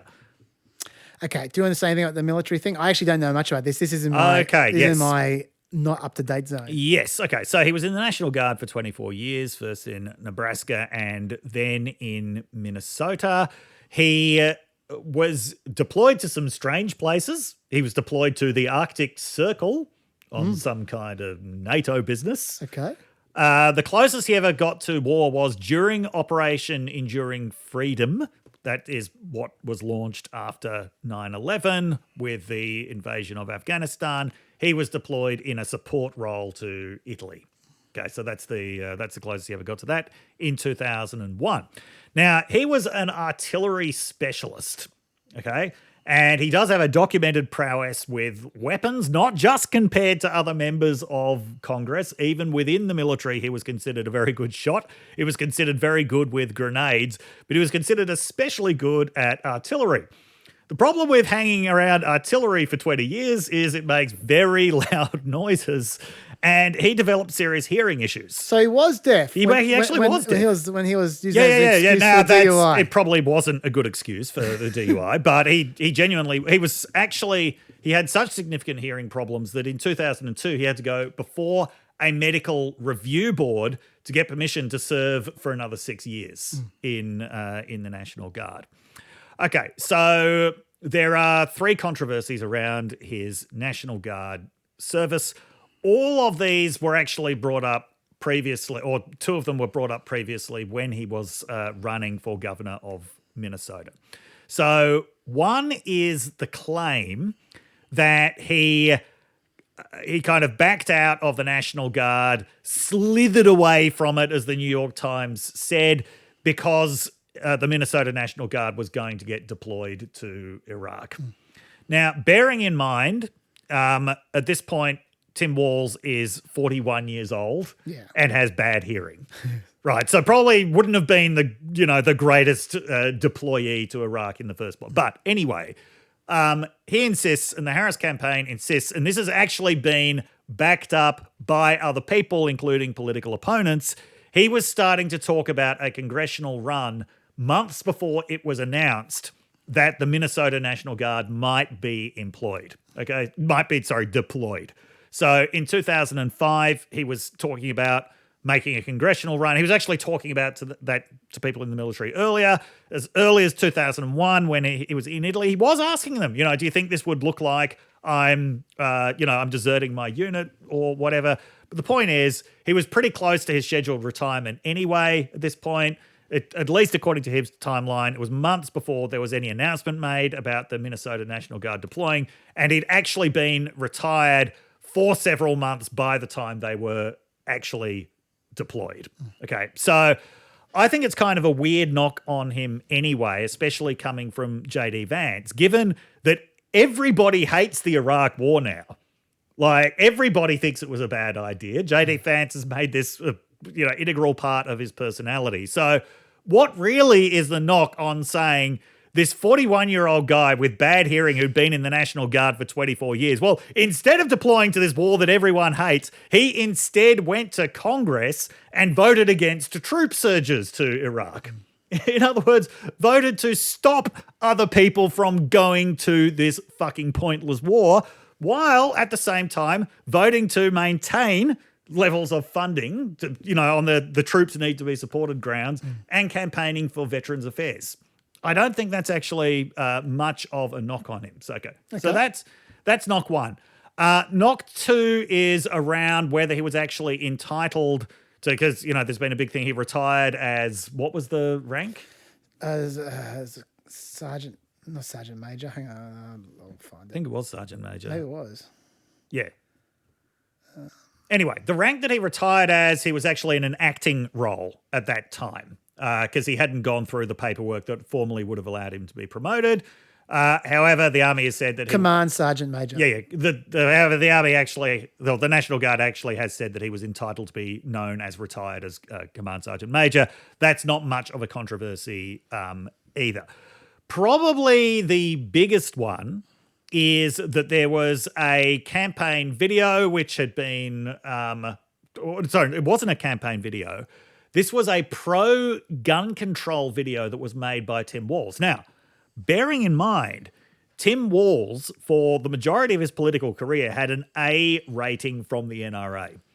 He says that it was the Parkland massacre in Florida that changed his mind. Not running for governor. No, yeah, that just happened to occur in 2018 and was clearly in some way different from all of those other mass shootings. He was a school teacher that happened at a school. But yeah, okay, I'm a bit cynical about that as well. But the point is, he needed to explain his about face on this issue. And he had a video, saying assault weapons are weapons of war. Yeah. And he said, weapons of war, like the weapons I carried in war, should only ever be used for war. Okay. So the video wasn't saying I was a heroic figure in war. The video was saying these weapons are inappropriate. Now, did he say that in a way that suggested that he was in combat? Yeah, probably. If you squint at it a bit, you could say, well, given that he was deployed to another part of the world as part of a war, sure, he wasn't anywhere near a war, but he was carrying a gun and, he was deployed as part of a war. Like, maybe you can get him off the hook for that. That was probably a bit of an overstatement. But J.D. Vance referred to this as stolen valor. Okay. Stolen valor has an actual meaning.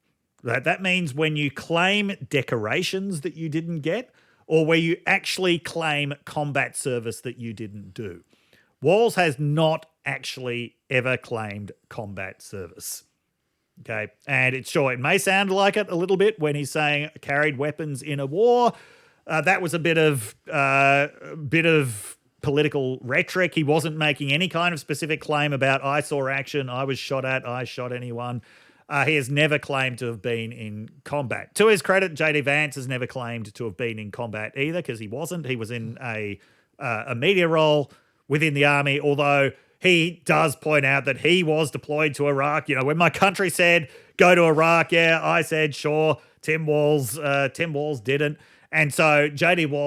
Vance makes a thing out of actually having been in combat zones, even though he was never involved in combat. Okay, stolen valor is a massive exaggeration of what's going on. But just in general, let's have a look at this. So the immediate comparisons have been drawn to the Swift Boat for Veterans for Truth attacks against John Kerry. Yeah. Okay. This is a very, very different context. Okay, so bearing in mind 2004 election was taking place at the height of the Iraq War, when the Iraq War was the central issue of the election. Yeah. And John Kerry's whole thing was, I have the credibility to campaign against Bush in this election because I have actually been in combat. His literal entrance at the Democrat I convention remember this, yes. was he turned up, he turned up and saluted the audience, said, "I'm John Kerry reporting for duty." Yes. He made it the central component of his campaign. Right. So any attack on that credibility, no matter how ill-founded and no matter how dishonest, that was actually central to the credibility of his entire campaign. Walz has never made his National Guard service the centerpiece of his political career. He does talk about things like, taught me leadership. But no, it's his high school experience that he makes as this. This is what he always comes back to, the fact that he's a high school teacher. Okay, no one's doubting that. The military thing is not at the center of it in the same way. And it's not like he said this 1,000 times. No. He said it once. He should just, look, maybe he's already done this. Maybe he's already done this. But if I was him, I'd just say, I misspoke. Yeah. Next. No, it's it's pretty simple. I don't think it's even important enough for him to do that. Well, it'll be interesting to see how much Republicans try to make of it. Now, once again, Trump provides a very helpful counterpoint here in that he did not go to Vietnam because of bone spurs, diagnosed by a podiatrist who operated out of a building that Trump's father owned, who was somehow able to find this medical ailment that no one else was. Yeah. Okay, so once again, if we're talking about putting it against, we're not putting Walz's record against Vance's here, putting it against Trump's. That's probably not somewhere that you want to go. Probably not. Yes. Okay, look, I feel like we've talked enough about the campaign, unless you've got more to say. No, I mean, like, there's been this Kamala Harris stuff I have on the back burner, which I'll get to eventually. Okay. But I just feel like we've got so many other topics to talk about. Yes. And, not much time. Yes. Kennedy Kapers, Dave. Yes. You put this on the agenda. Kennedy Kapers. I did. Do you want to set it up? I've got the clip, obviously, of RFK talking. Just play the clip. Okay. All right. Let's do that. Yeah. This is what RFK had to say to Roseanne Barr. I was taking a group of people falconing up in Goshen, New York, up in the Hudson Valley. And I was supposed to meet them there at like maybe 8 or 9. I was driving up maybe, really early, like 7. And that woman in a van in front of me hit a bear and killed it, a young bear. So I pulled over and I picked up the bear and put him in the back of my van because I was going to skin the bear. And it was very good condition. And I was going to put the meat in my refrigerator. And you can do that in New York State. You can get a bear tag for a roadkill bear. And so then we went hawking and I had the bear in my car. And then we had a really good day and we went late. We were catching a lot of game and the people really loved it. So we stayed late, and instead of going back to my home in Westchester, I had to go right to the city because there was a dinner at Peter Luger's Steakhouse. And at the end of the dinner, it went late, and I realized I couldn't go home. I had to go to the airport. And the bear was in my car, and I didn't want to leave the bear in the car because that would have been bad. So then I thought, at that time, this was a little bit of the redneck in me.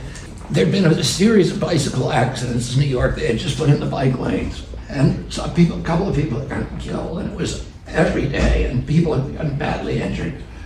Every day it was in the press. And so I thought, I wasn't drinking, of course, but people were drinking with me who thought this was a good idea. And I said, I had an old bike in my car that somebody had asked me to get rid of it. I said, let's go put the bear in Central Park and we'll make it look like he got hit by a bike. It'll be fun and funny for people. So everybody thought that's a great idea. So we went and did that, and we thought it would be amusing for whoever found it or something. That's probably enough. Okay. Before I throw to you, let me just say how much I'm already just so grateful that we no longer need to see those Joe Biden videos where they cut every 2 seconds because the man can't speak at a normal rate. That's for those who aren't listening. Those who aren't watching, who are just listening. That's RFK is obviously one of those people who can't speak at a normal rate. Yes. He has the Joe Biden edit. The videography was, giving me seasickness. But anyway, so Dave, tell us all about this. Let's start with the one thing that makes sense. Yes. It makes perfect sense that he was telling this story to Roseanne Barr. Yes, it does. Nothing else about this makes any sense whatsoever. Yeah. Now, what I love about this story is it's just so relatable, isn't it, Chaz? Yes. After a hard day of falconing, then a night at Peter Luger with the boys, when things are getting a bit rowdy, naturally you ask, so what am I going to do with this dead bear in my trunk? I was going to skin and eat. Yes. Hey, wouldn't it be funny if we staged something that was related to all these bike deaths that have been happening in Central Park? Great idea. Wouldn't that be hilarious? Look, I got to say, that is probably one of the more tasteful outcomes that could have happened as a result of this. Yeah. Yeah. I'm just saying. There are worse things that actually could have happened to the carcass of that bear as a result of this situation. Absolutely. Yeah. Yes. Yeah. Sure. What he doesn't talk about was that the reaction to this in New York when it was discovered 10 years ago was not jollity and mirth making. It was alarm. Yeah. Oh, he does go on to say that. Yeah. We cut It short. was, what the fuck is going on in our city? How did this bear get... Who would do this? Yeah. And how did that bear ride a bike? Who trained this bear to ride a bike and then killed it? Yes. Yes. Yeah. I'm not sure if this was another instance of Kennedy trying to get ahead of a story, but I think it was. It was. Yes. It was. The New Yorker found out about this. They found out that he'd taken a photo of him with that bear. Of course, yes. Acting like the bear was biting. This dead, wounded bear was biting his hand. The sort of japesy photo. Yeah. They got the photo and they heard about the story. And so they were asking about him. And so he thought he'd get ahead of it. Yeah. By releasing that. Yeah.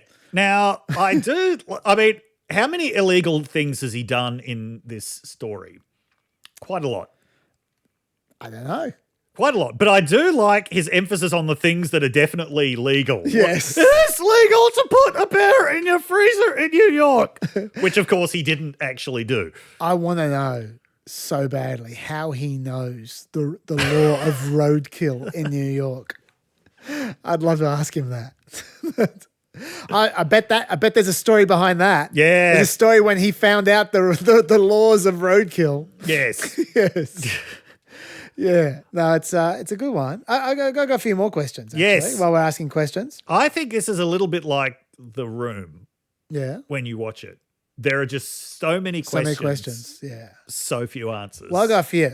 Yeah. Like one, if you see the photo, I'll put the photo up for you. This Yep. is the hilarious japesy photo. Yes. And that's one of my questions. Why did you take that photo?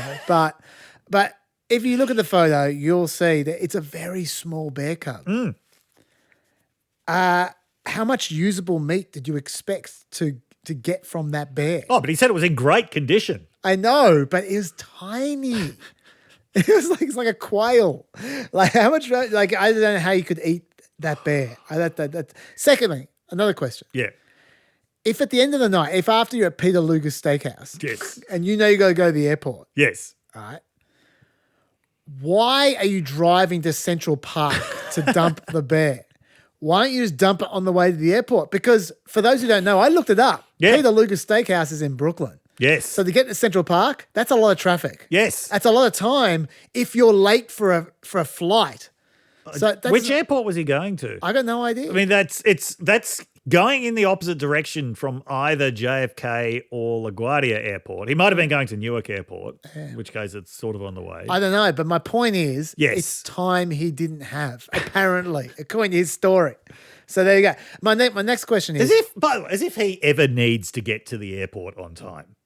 what are you saying? Because the plane just waits for him. I imagine he's a private jet flyer. Oh yeah, you're probably right. Yeah. Next question. Yes. Why would your friend ask you, RFK, to dump their bicycle for them?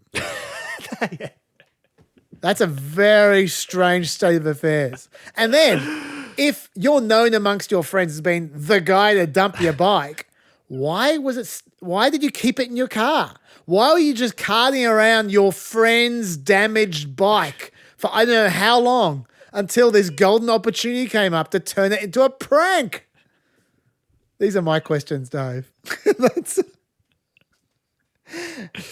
But yeah. Actually, I've got one more. Yeah. Why Yeah.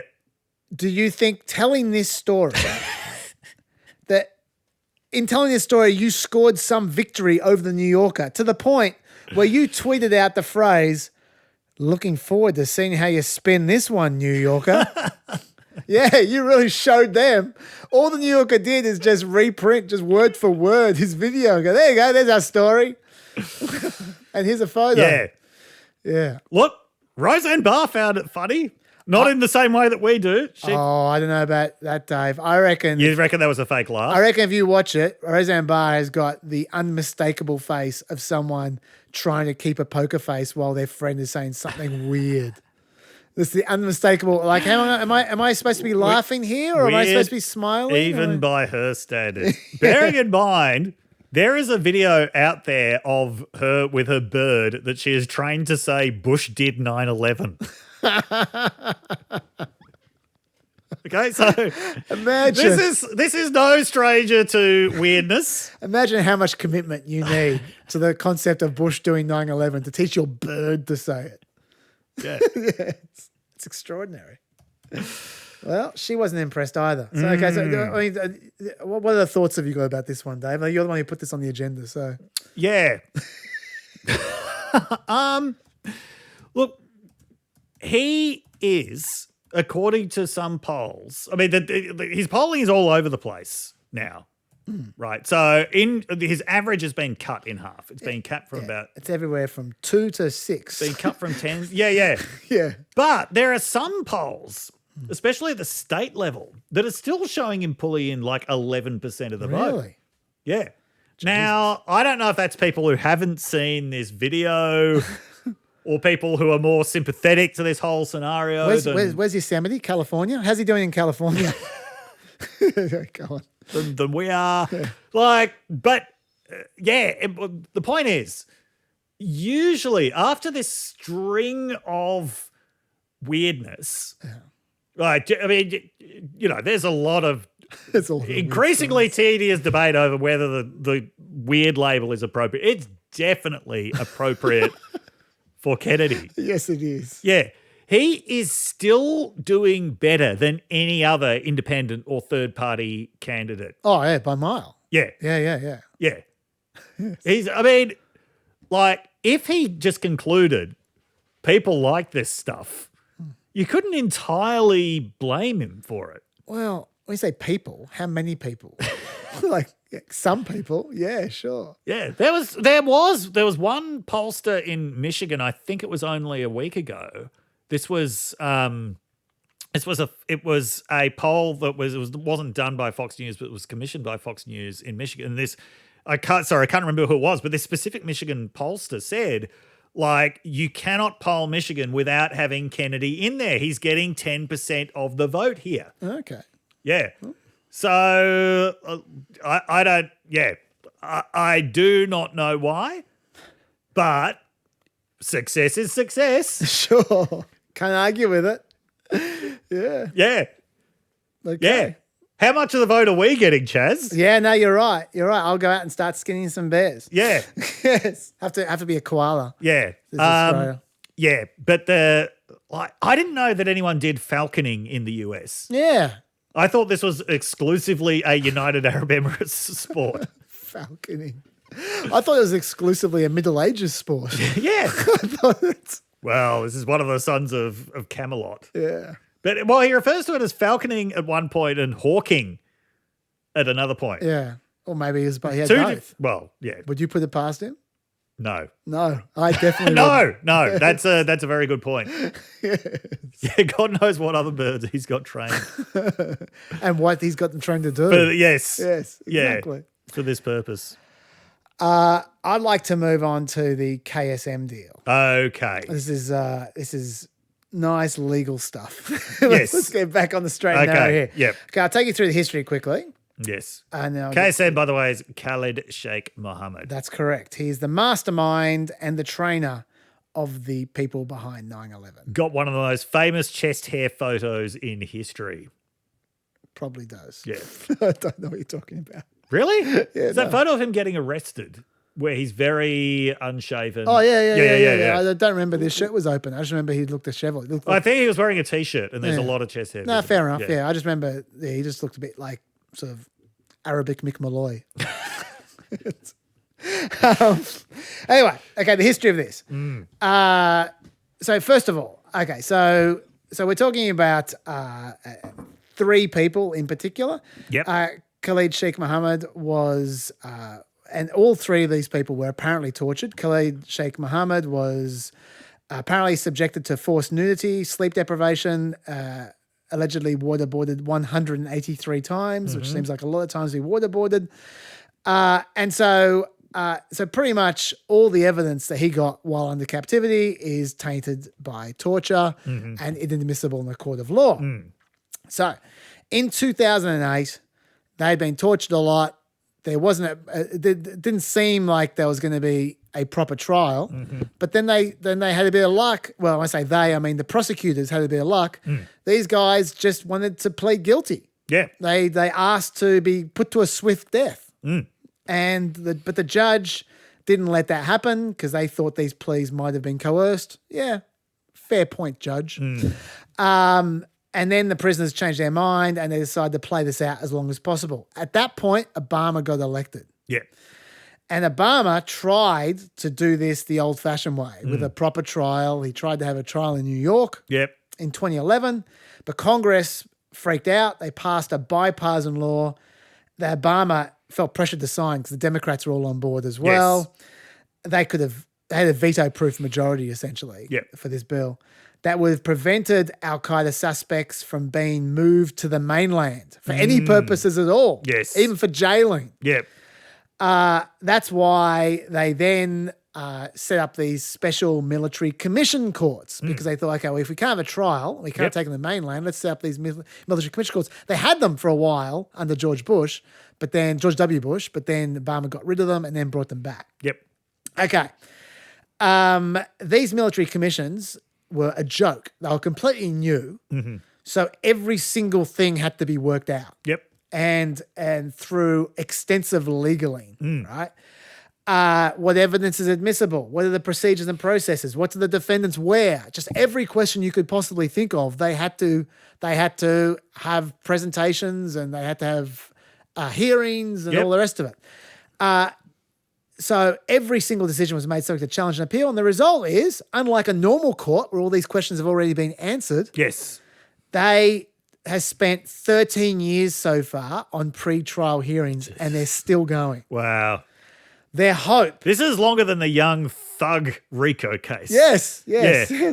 Their hope is that in 2026 they might be able to start getting a jury together. That's their hope. But that hope, as you're about to hear, has been dashed. Yes. Right, okay.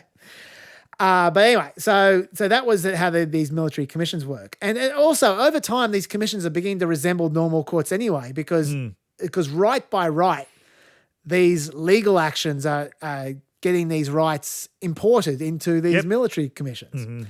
So they're becoming pointless. They're becoming they're becoming increasingly just the same rights, but just very, very slow and very, very expensive. Because every time you have a hearing, everyone has to be flown to Gitmo because the prisoners aren't allowed to come to the mainland. Because there's stupid law from 2011.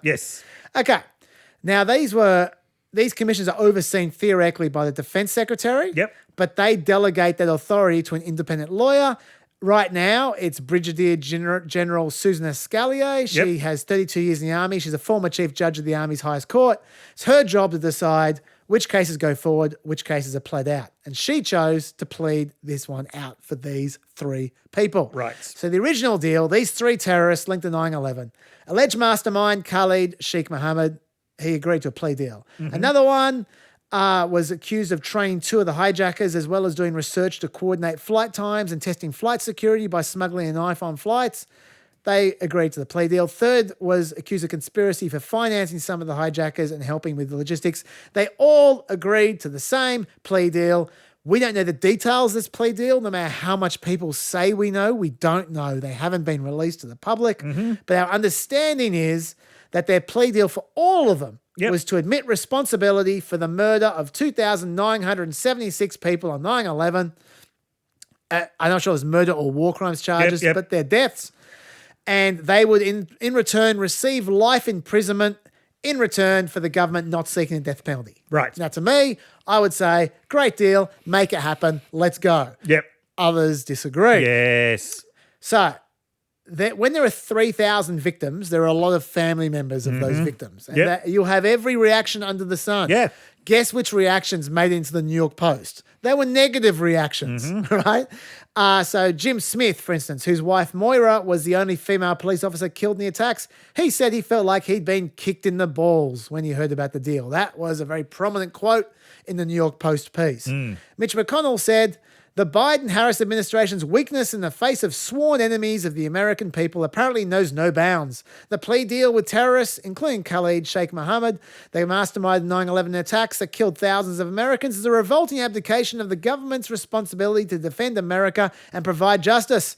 The only thing worse than negotiating with terrorists is negotiating with them after they're in custody. Ted Cruz said, it's a very, very good week if you happen to be a terrorist. Then, an unidentified Defense Department official told us that during a long flight home from Asia last week, Secretary Lloyd Austin was surprised to learn that General Scalier had signed these plea agreements. He had no idea. Who would have thought this might happen? You've taken me by surprise. That's obviously complete horseshit. The negotiation had been going on for 27 months. There's no way he didn't know. And by the way, the negotiations began immediately after America left Afghanistan, so it was clearly part of Biden's agenda to move on from the war on terror. Yes. That makes sense. But also, even in the New York Times piece, they admitted he was across it because they said, quote, defense officials were aware that KSM and the other two men had signed the agreements. They did not anticipate that Mr. Scalier would sign them so soon. So soon. So Austin obviously was across it. Yes. Also, they'd already begun telling the families. They'd begun making arrangements with grief counsellors. They'd written press releases. Austin clearly knew this was going to happen, but he pretended he didn't. And then he came over the top, took authority back from Scalier to enter into pre-trial agreements, and he tore this one up. What are your thoughts, Dave, before I tell you mine? What is the point? What is the point of dragging this out further? They need to be killed, Dave. They need to be killed. We need death. Death's too good for them. Yeah, that will happen, 30 years after the event? It's not going to happen at all, but we'll get to that. Yes. Yeah. Like that, just nursing the grievance, nursing the pain, nursing the victimhood for as long as possible. Yes, I can understand the reactions of some of these family members, but as is often emphasized within the criminal justice system, it is not just the feelings of victims and the feelings of family members of victims that matter when it comes to justice. Yeah. And, we don't negotiate with terrorists after they're in custody. After they've been in custody for 24 years, for 23 years, it's, it's not like you're negotiating to let them do more terrorism. No. Yeah. No, this is just moronic. It is. Okay, so let me tell you my view. Yep. First of all, you make an excellent point that one of the benefits of the plea deal is that it just ends the charade, Yes. which is lovely. Yep. The hearings would have occurred next week. Yes. Sentencing would have occurred in 2025, and then you would have been done. Yes. The punishment would have been certain. Yep. Which, let me tell you, that's a good thing. Yes. And I haven't even begun the evidence issues they have because I mentioned the torture. You might think that's the only problem. Not the only problem.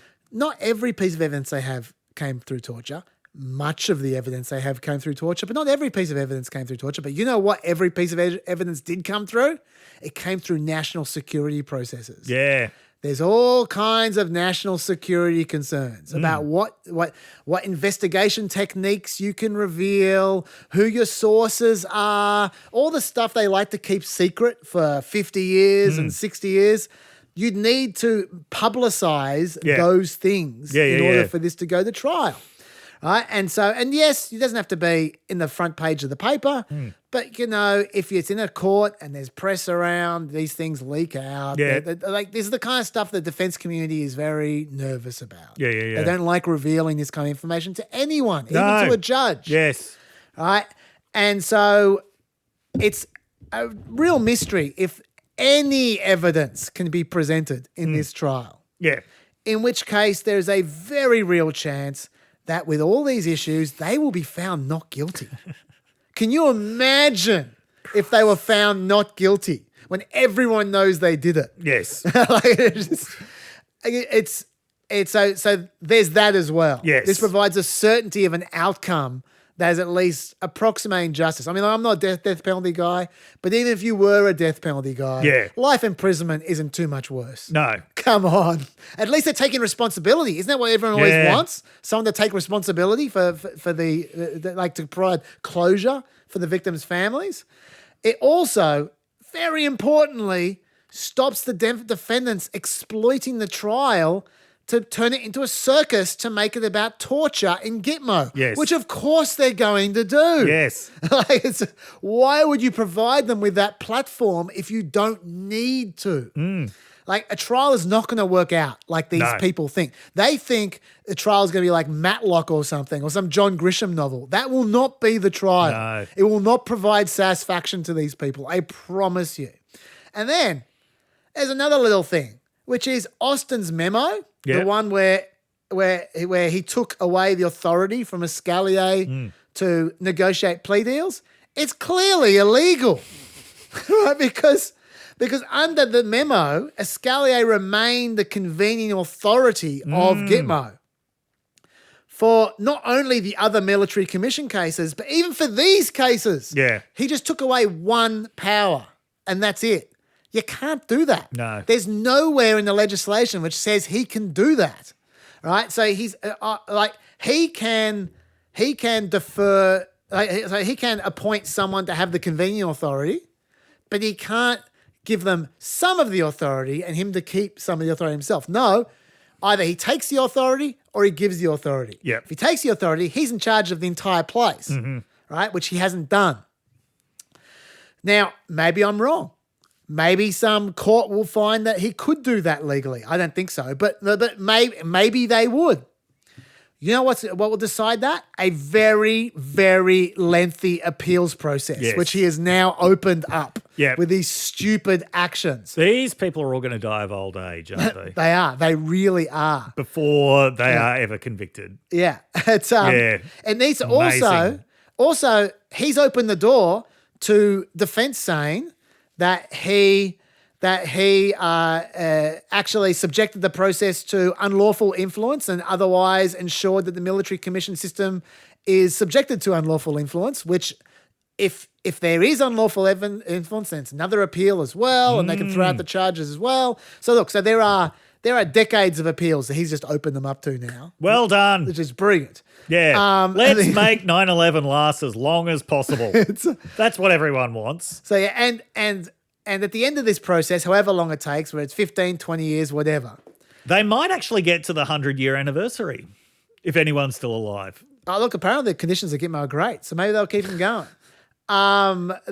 This could lead to a mistrial, and even if they're found guilty, there'll be endless grounds for appeal as well. So, also, the next time someone tries a plea deal, it ain't going to be this easy. No. Because they now don't trust the government anymore.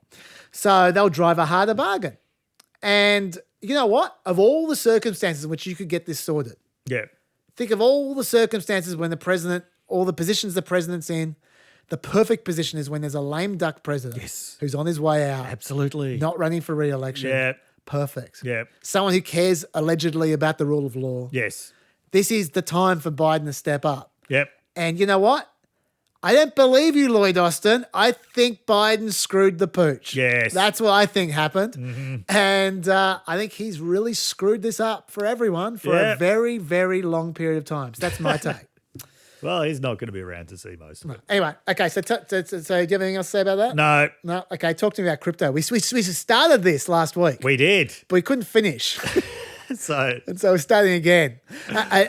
We've got Yeah. this is from Correspondence. 8 Cent Sand's been asking for ages for us to talk about Yeah, crypto. yes. And there was a crypto conference last week. So talk to us about the crypto issue. Yes. Okay. So the first thing I'll say about crypto is it is not a politically neutral technology, even if people sometimes present it as such. It really has a specific ideology that goes along with it, which is about distrust of government. It's about the idea that government is the most violent, destructive, and least trustworthy force in the world, that money from government can't be trusted, that inflation is something that is done deliberately to steal worth from ordinary people, and that you need some system of money that is completely disconnected from the government. Okay, it's a right-wing libertarian ideology. Sure. Okay, so that's the first thing. It is not politically neutral.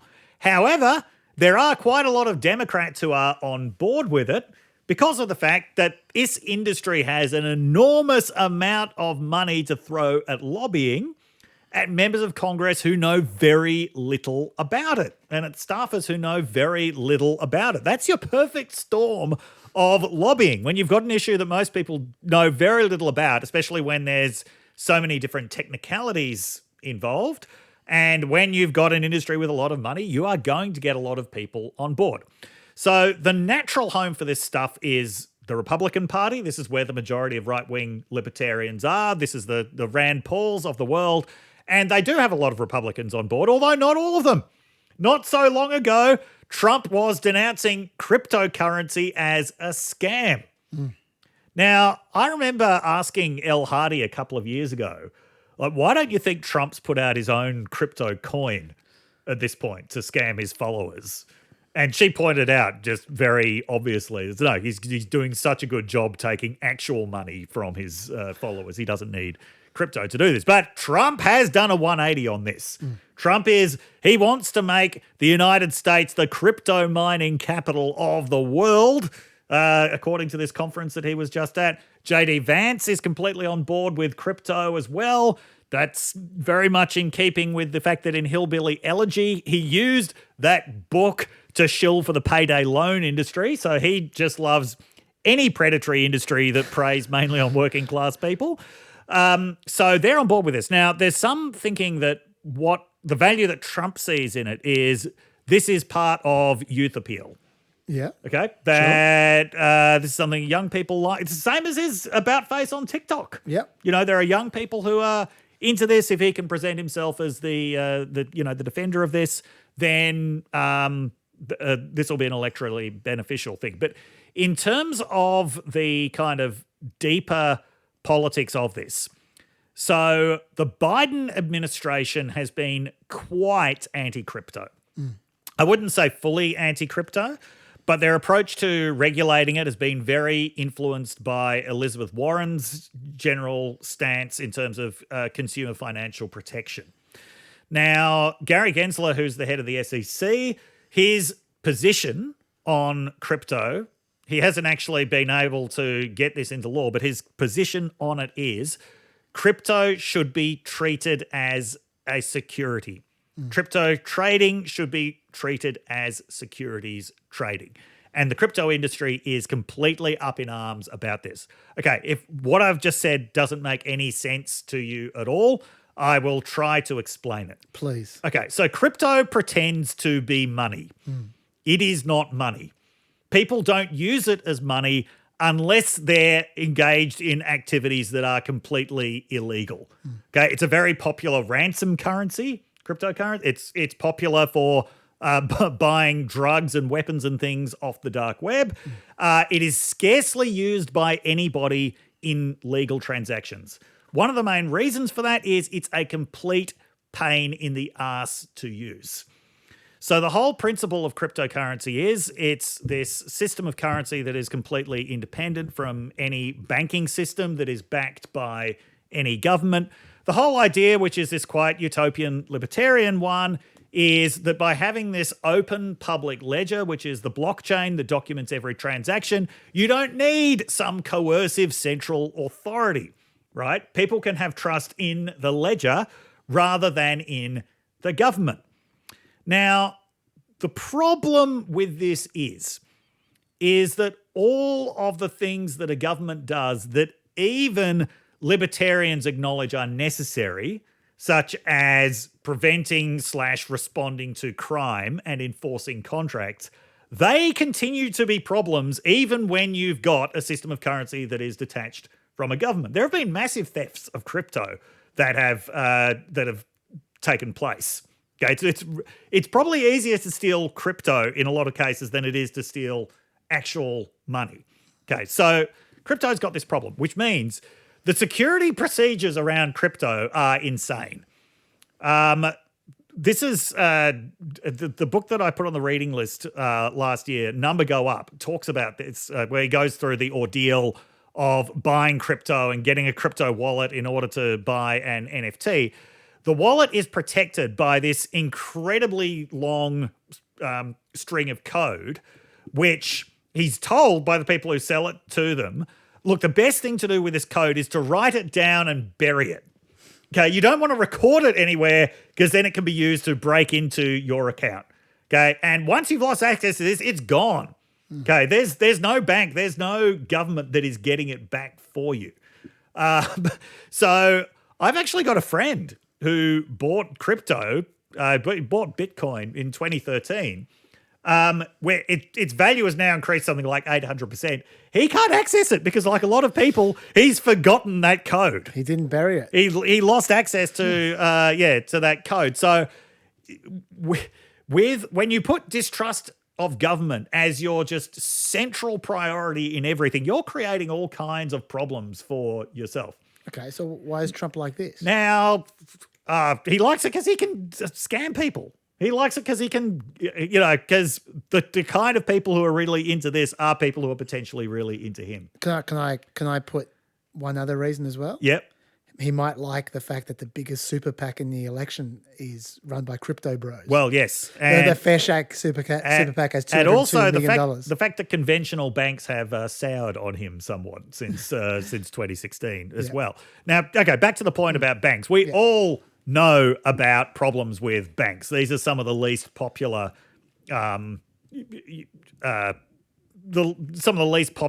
corporations that people have to deal with on a regular basis. Having said that, most banks actually have good fraud protection measures. Okay, you get defrauded through your credit card or something, most banks are going to respond to that very quickly in your favor. Yeah. Do not have that with crypto. You don't have that kind of fraud protection. Getting back to the point about crypto is not money. Yeah. Money requires a kind of stability that can only really, in the end, be provided by governments, especially something like the US dollar. Like, people in the end have faith that the US government isn't about to collapse or completely run out of money. I was going to say, isn't crypto like a foreign currency that you know nothing about? Like, it was like investing in Mexican pesos or something like that. Like you can't use Mexican pesos in Australia. Yeah, you at least know that the Mexican government is behind the Mexican peso. You might not trust the Mexican government, but you at least know that it's there. Now, okay, inflation. The big thing that crypto advocates point to is inflation. Yeah. They're like, the US dollar has lost 95% of its value since 1913. Now, that's only a problem if what you do with your money is take it out and put it in its physical form under the bed. For 110 years. Yes. You're like, yes, if you do that, yeah, sure, it's lost value. If you've actually used money for anything at all, yeah, sure, especially something that's known as investment, yeah, if you've put that in a fairly average savings account, you've become a lot richer over that last 100 years, even with inflation. Or if you've bought a house or something. Yeah, or if you've actually used money for anything, then you don't have to worry too much about that. Inflation has all kinds of causes. Crypto people tend to say that the cause is the government deliberately printing more money in order to devalue the currency. Not real. Most inflation is in some way related to economic growth. A lot of inflation is related to external shocks. As a point of comparison, Yeah. who's putting their money? Who's buying crypto and then doing nothing with it for 110 years? Well, Because that would seem like a risk to me. it would. Now, okay, so this is the thing. This is the thing about crypto. So Bitcoin in particular, which is by far the most successful crypto. I've actually got a theory there can only really be one successful crypto coin in the market. That is yet to be borne out, but that's my theory. I'll come to why that is in a second. Bitcoin, it's got built into it the opposite principle, which is there's only ever going to be a certain amount of it mined.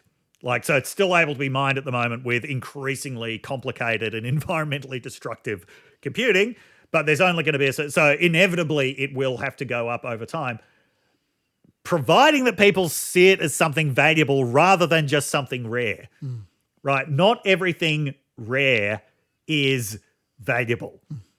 Yeah. Like you say, I've got this really rare collection of Tim Walz's ear hairs. Yeah. Yeah, that's rare. Not many people are paying a lot of money for that. If I have, say, 7 falcons ready to hunt. That's right. They're not necessarily valuable. Rare, not necessarily valuable. Yes. Now, okay, but people have decided, people at least believe at the moment that Bitcoin is valuable. Sure. But, as I say, people aren't using it as money because it's a pain in the ass to use, because it is not recognized as money in most legal venues for most transactions. Most people don't trust it. Most people are aware that it's highly volatile, so people are not using it as money. One of the reasons why NFTs even came into existence was a push by the crypto industry just to get people to use crypto for something that wasn't criminal. And now one of the reasons why it's not used as money is it's incredibly volatile. Yeah. Another claim, which is completely false, that crypto people have made is that this is like digital gold. Okay. In other words, this is going to be something that actually holds its value when the value of other assets collapse. You know what disproved that? The last week in the stock market. Oh, really? Last week there was a stock market downturn where markets around the world lost about 10%. Are you talking about the Kamala crash? The Kamala crash. Yes. Bitcoin lost 15%. Oh, okay. Now, like everything else, it came back. Yeah. Point is, it behaved the same way as all of these other speculative assets. Now can you see why Gary Gensler, the head of the SEC, says these need to be treated as securities, in other words, as financial assets, same way as shares and equities and things like that, not as money. Because that's clearly what this is. The main reason why people are buying Bitcoin is because they believe the value is going to keep going up, not because they are going to use it as money of any kind. Okay, so why do the Bitcoin guys want it to be treated like money? Because they hate Gary Gensler. I know that. Yeah, because that shields them from all kinds of regulatory scrutiny that comes with securities trading. Right, okay. Yeah. Okay. And a lot of crypto people have already run into a lot of trouble about this. There was one, I can't remember which one, but it ended up in a criminal case. And part of the evidence was emails saying, "We are running an unlicensed securities operation, bro." Now there's room for all kinds of scams in crypto.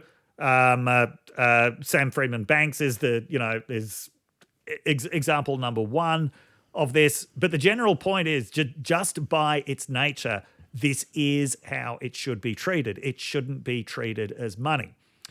Okay, coming back to the centrality of Bitcoin, just because of everything that I've said, that I'm not giving anyone financial advice saying, well, Bitcoin's inevitably going to crash, you should bet against it. No, Bitcoin has so many people who believe in it so sincerely, it rebounds from everything. But I do think there's only really room for one of those in the market. Just about every other crypto coin has, turned to dust pretty quickly. Unless you are really in on the ground floor with crypto, that is, you're right there at you're one of the people who is actually selling off coins at the initial coin offering, you're fucked. Like if you see some coin advertised and think, I'm going to get some of that, you are what's referred to in the industry as exit capital. Okay, it's been dumped on you. And I would have thought this has become increasingly obvious given the way that crypto is advertised. Okay, do you remember that old saying, once the shoe shine boy is giving stock tips, it's time to get out of the stock market? Okay. Sure. What? Are you saying Matt Damon is a shoe shine boy? Yeah, what that's referring to is the fact that, like, you know, once there's clearly no insider information left, right? Once there's clearly no first mover advantage, once everybody is in on the secret, there's no point to investing in this shit. Now, I saw on a bus in Sydney, the slogan, a pro-crypto slogan, once you see crypto being advertised on a bus, it's time to get in. It's like, no, that's the exact opposite. Once crypto is being advertised on a bus or in the UFC octagon, or once they're trying to sell it to the biggest mass audience possible, clearly this is no longer a thing that you're getting in on early and will then be able to sell on to someone for a greater price in the future. This comes back to what's known as the greater fool theory of the market, which is when there's something that has no inherent value, but you buy it because you believe the price is going to go up. Essentially, you are buying it because you believe that there's someone dumber than you out there who is going to buy this from you. Now, that may often be the case, but not when it's being advertised en masse in this way. And this is why all of these currencies, with the notable exception of Bitcoin, have just been collapsing and turning to dust. Fortune favours the brave, Dave. Fortune favours the brave. Let me ask you. Yes. I don't know much about this topic or this conference, but what I do know is that there's a lot of talk about a national Bitcoin reserve. That is the worst fucking idea possible. Trump promised a national Bitcoin reserve. So that is actually talk us through this one. Trying to use the government to prop crypto up. There's been one other country that's tried this, the notable powerhouse of El Salvador, that run by a president who refers to himself as the world's coolest dictator. El Salvador does not have much in the way of national financial reserves, but they put 100 million of it into crypto. That El Salvador marketed itself as the one place in the world where you could use crypto in ordinary transactions. People have tried it. You can't. There are a lot of places that say no crypto. Places that do take it, usually for advertising value. Their facilities don't work when they try to process it. This is a terrible idea, but of course the crypto industry loves it because if the government is propping it up, maybe it will begin to look like money if you actually, if you squint at it the right way. But so in terms of the politics of it, there are Democrats who are behind it. They talk in very vague terms about how this is a technology of the future that could help people solve problems. I think one of the main lessons of the 2020s is that not every technology is a problem-solving technology. Yes. And crypto, I believe, in particular, is a solution in search of a problem. Now, if you're down with the politics of it, okay, those are not my politics. I can understand it. But if you are down with the politics of it, then you should remember Robert Nozick's libertarian tract, Anarchy, State and Utopia, where he was talking about, so if states are so bad, why do they actually come into existence in the first place? So this is an anarchist explaining to other anarchists why states are actually inevitable and even to some extent necessary. And he says, imagine a world in which you don't have states, instead you have competing protection agencies. Well, some are going to be able to do a better job than others. They will inevitably swallow. They're going to outcompete the protection agencies. In the end, it'll be just better to have one central protection agency rather than competing ones, because the nature of protection is it's an industry that lends itself to monopoly. I think that crypto, in the form of Bitcoin, is going to be an industry that lends itself to monopoly because it's such a stupid thing. There is only room for one focal point in the market, and it's Bitcoin. And Bitcoin enthusiasts see every other form of crypto as a scam. They're correct. I mean, Bitcoin is also a scam, but it's just going to be one that's going to be successful for a lot longer. So, that is my view on where this is going. I just wanted to ask as well Yes. about the National Bitcoin Reserve. The National Bitcoin Reserve, yes. I totally get why Bitcoin people would want a National Bitcoin Reserve. As you say, if the government is in there creating extra demand for these coins, Yes. then the value is going to go up Yeah. because there's a fixed amount of Bitcoin. Yes. Totally get that. But why is it in the government's interest to have a National Bitcoin Reserve? It is not. Fair enough. It is absolutely not. I mean, if you had a situation where the government bought so much Bitcoin that it convinced other people to buy Bitcoin, and then as an investment, it went through the roof, and then the government sold the Bitcoin, and then they used that money. I could see the logic, but the problem is this: you got a truth social problem here. Yes, yeah. That as soon as that on paper, Yes, yeah. that would be a huge amount of money. Yeah. But as soon as the government tried to get out of Bitcoin, Exactly. the price would crash. Who are you going to offload this shit to? Yeah. Yes. Yeah. So why would Trump want this other than just sucking up the Bitcoin bros? I think all he's doing is sucking up to Bitcoin. Can you imagine trying to explain blockchain technology to Trump? I'd pay to see someone try. I think he also loves it because it involves at least the word mining, even if it's something completely different. But I mean, that's another thing that is constantly pointed out. This is getting very environmentally destructive. Yeah. Because the computing power that is required to mine Bitcoin requires so much electricity that it is now actually one of the genuine contributing factors to global warming. Yeah. Okay, well, all I would add to this is just a clip which I found very funny, which is how Trump finished his speech to the crypto conference. Yep. Could you imagine a more patronizing, condescending goodbye than this? Thank you all. Have a good time with your Bitcoin and your crypto and everything else that you're playing with. I love it. It's so great. much. It's like, yeah. Anyway, so this is clearly bullshit. You're playing with it. I mean, like Trump, to his credit, he knows what real money is. He's had it. He's lost a huge amount of it. He's scammed a lot of it. Yeah. He doesn't actually believe in this stuff. It's insane. I still don't. I'm still not fully across all the. I mean, I understand what you've been saying, Dave. Yes. I'm sure there's issues you want us to talk about that we have not, that Dave has not covered here. I'm equally sure that the answer you just got is not the answer you want. But you know what? You asked us to give our views, and Dave has just given his view. Yep. No, as I say, and I'm not in a position to contradict him. I'll just come back to the original point. All of the technical details aside, cryptocurrency is a political project, and I do not share its politics. Sure. All right. Well, look, honestly, guys, I've had a policy time just sitting here for so long. Yeah. There's been so many policies. And I just keep on hitting it through. We're going to have a second podcast in the next week or two. Okay. Where I do a whole lot of policy time. Whole lot of I policy really apologize to the guest Pepper who has to sit in on that. But anyway, in the meantime, I will see you guys for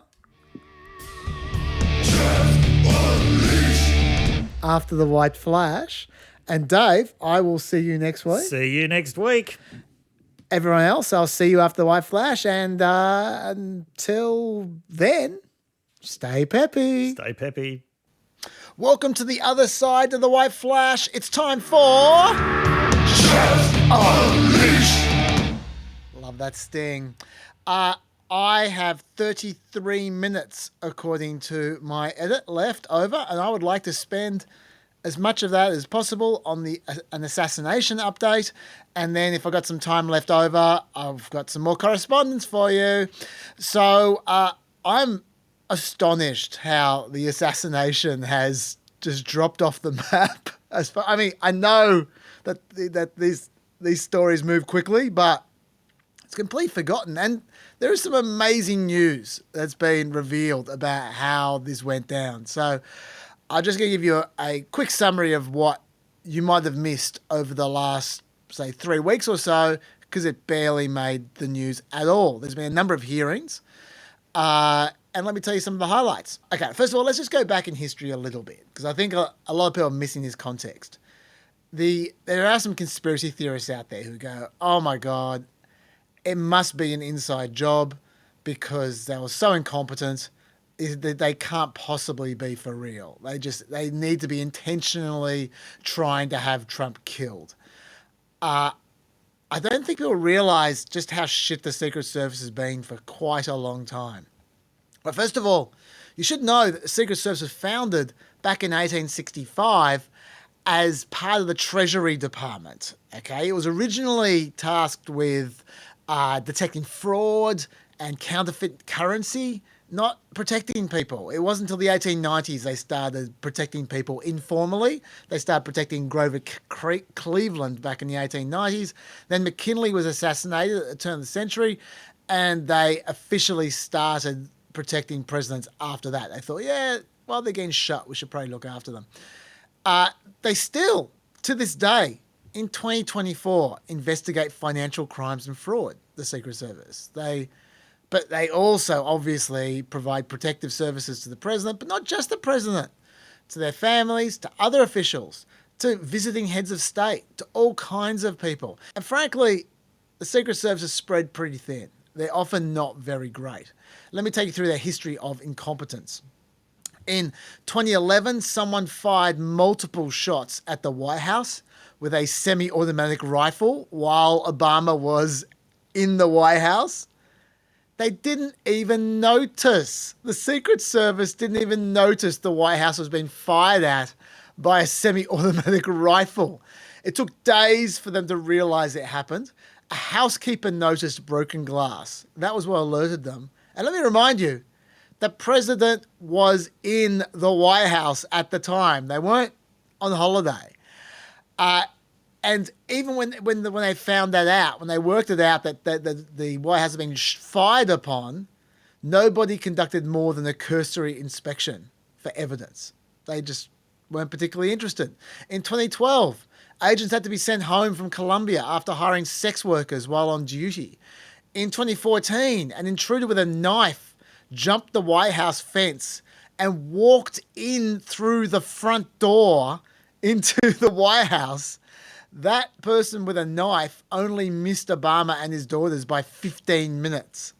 He made it through much of the main floor, past multiple layers of security, before he was finally tackled by an off-duty agent, not even an on-duty agent. A few days earlier than that, if that's not bad enough, a guy was sharing an elevator with Obama. He kept filming Obama with his mobile camera. They asked him to stop and he wouldn't stop.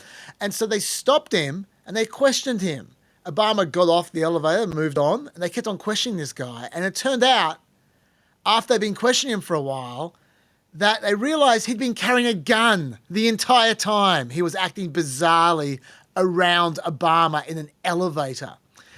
In 2015, drunk agents crashed a car on White House premises. In 2019, they permitted a Chinese woman to enter Mar-a-Lago with a thumb drive infected with malware, and she just wandered around for a while. No problems. In 2023, a drunk guy somehow got past the Secret Service to break into the supposedly protected home of National Security Advisor Jake Sullivan. He wasn't even the proper criminal, he was drunk. And, of course, they famously deleted all their text messages after January 6th in an extremely suspicious move. So the investigation couldn't get their hands on these text messages. NBC News says that even though funding has grown from $2.34 billion in 2014 to $3.62 billion in 2024, the number of agents directly tasked with protecting officials has fallen from 4,027 to 3,671 over the same period. All while the number of people they had to protect grew and the potential threats they faced became more diverse. So it might be an issue that they're stretched too thin. All right. So what do we know about having established that they can be terrible? What do we know about what happened on Assassination Attempt Day in the Butler rally and how the Secret Service dealt with it. Well, last we talked about this, I was quoting conservative pundit Dan Bongino a lot. Now, while normally I find him quite untrustworthy, he is an ex-Secret Service guy. He clearly has a lot of friends still there, and on this story, he's frequently been accurate and ahead of the press. So I don't mind quoting him or using him as a source. One of the things I doubted him on was that he said he had heard that Trump's detail had requests for resources denied. Now, I doubted that, because apparently there was an Iranian threat against his life as well, I read. And so I said, well, there's no way they deprived him of resources when there was a verified threat against his life. That just didn't make sense. And they said that they'd increased resources because of the Iranian threat as well. So I thought to myself, well, that's probably not true. Then we got correspondence from Texas Horn. Says, your claim Dan Bongino's lying. This is false. Dan Bongino told the truth, and now it's been verified by Washington Post. Trust me, when it comes to Dan Bongino, he doesn't lie when it comes to the Secret Service. He'd still take a bullet for Obama, and he hates the guy. Dude is straight up legit. Now, I didn't say he was lying. I said I was doubting his information. He could have been telling the truth, but he might have just been getting a bum steer from some of his sources. So I wasn't actually having to go at him. Like I said, I actually do have a certain amount of faith in Dan Bongino's reports because I think he's got a lot of inside information here. It turned out he was right and I was wrong anyway, because like Texas Horn said, the Washington Post did produce a very interesting article about this question, and the Secret Service admitted Dan Bongino was right soon afterwards anyway. The report from Washington Post that Texas Horn was referring to said Secret Service officials denied multiple requests from former President Donald Trump's security team to beef up their manpower and resources for major events over the last 2 years, according to 4 people familiar with the requests. They'd apparently requested magnetometers and more agents to screen attendees at sporting events and other large public gatherings Trump attended, as well as additional snipers and specialty teams at other outdoor events. Those requests were reportedly denied by senior officials at the agency who cited various reasons, including a lack of resources. And like I said, that it was later confirmed in some of these hearings that there were definitely requests denied to the Trump team. But now it turns out it was much worse than that. It turns out that they caught a Pakistani guy. Remember I told you about the threat from Iran? Pakistani guy was the middleman for this Iranian threat. He was trying to have Trump killed, and he was arrested the day before the Butler rally when Trump was shot. So they were really hot to the threat of Trump being assassinated at that point in time, and they actually increased the protection he received on the day of the Butler rally. Trump was actually better protected at the Butler rally than he had been for months beforehand. According to the head of the Beaver County Emergency Services Unit, we'd been told this is the first time that a non-sitting president had been allocated Secret Service snipers, ever. So they didn't have snipers before Butler at all. The Butler raid was the first time Trump had snipers as a challenger rather than as the president. And sure, that might be because as a policy, they didn't give snipers to a non-sitting president. Sure, but surely there is a special case for Trump. Like, I'm not being a smartass now. Trump surely was under greater threat of assassination than any other protectee. Not only was he a previous president, which makes him special, but on top of that, obviously, he was uniquely hated amongst the people that they needed to protect. So it seems strange that they treated him like every other non-sitting president protectee. Like, it's like, I get you don't want to give him special treatment, but in this case, he probably should have had special treatment. All right, what else do we know? Why wasn't security on the roof? This is the question people have been asking forever. That roof that the sniper was on, the shooter was on, should have had a security person on it, not a shooter. Last time we told you how Director Cheadle said that the roof was too slopey to put agents on. That she literally said that. There was too steep a slope. She has since stepped down as Secret Service Director Cheadle. And that excuse is obviously bullshit. House Rep Eli Crane actually confirmed that by getting on the roof himself. All right, guys, I'm up here on the building where the supposed sniper took a shot. It's not that steep at all. We just had a 70-year-old man back here climb up on the roof easily. So why wasn't there a sniper at least on the roof where they were meant to be? According to Dan Bongino and several newspapers and a whistleblower to Josh Hawley, there's been a lot of whistleblowers to Josh Hawley, there was meant to be a local sniper team on that roof. But they felt like it was too hot, so they didn't go on the roof. Now, that's not confirmed, but I believe that. Because, number one, it makes no sense that there wasn't a sniper team on that roof. It seemed like an obvious place to have a sniper team. And secondly, it's been reported by a lot of people. And no one has denied it, importantly. They specifically asked the acting director of the Secret Service, who replaced Cheadle, acting director Rowe, in a hearing. They asked him if this was true about the local sniper team thinking it was too hot. He didn't confirm or deny it. He said it's something they're looking into. Why did the shooter get 8 shots off before they got him? All right, I'm going to play a clip from Dan Bongino on this one. I taped this on my phone because I couldn't get the ingestion properly, so it's a little bit dodgy, the footage. The Secret Service sniper team that took out the assassin. The reason there was a delay and they didn't shoot right away is because they were confused as to who that was on the roof, because it was supposed to be a local sniper team. From a very, very, very intimate close source to the situation, they did not act until they saw the muzzle flash out of the gun, and then they knew it wasn't locals. Totally, completely inexcusable. A communication posting breakdown of apocalyptic fashion. I don't even know what to say how grotesque this security failure was. That's really bad. That they had no way of knowing whether the shooter on the roof was a shooter or one of them. That's Keystone Cop stuff.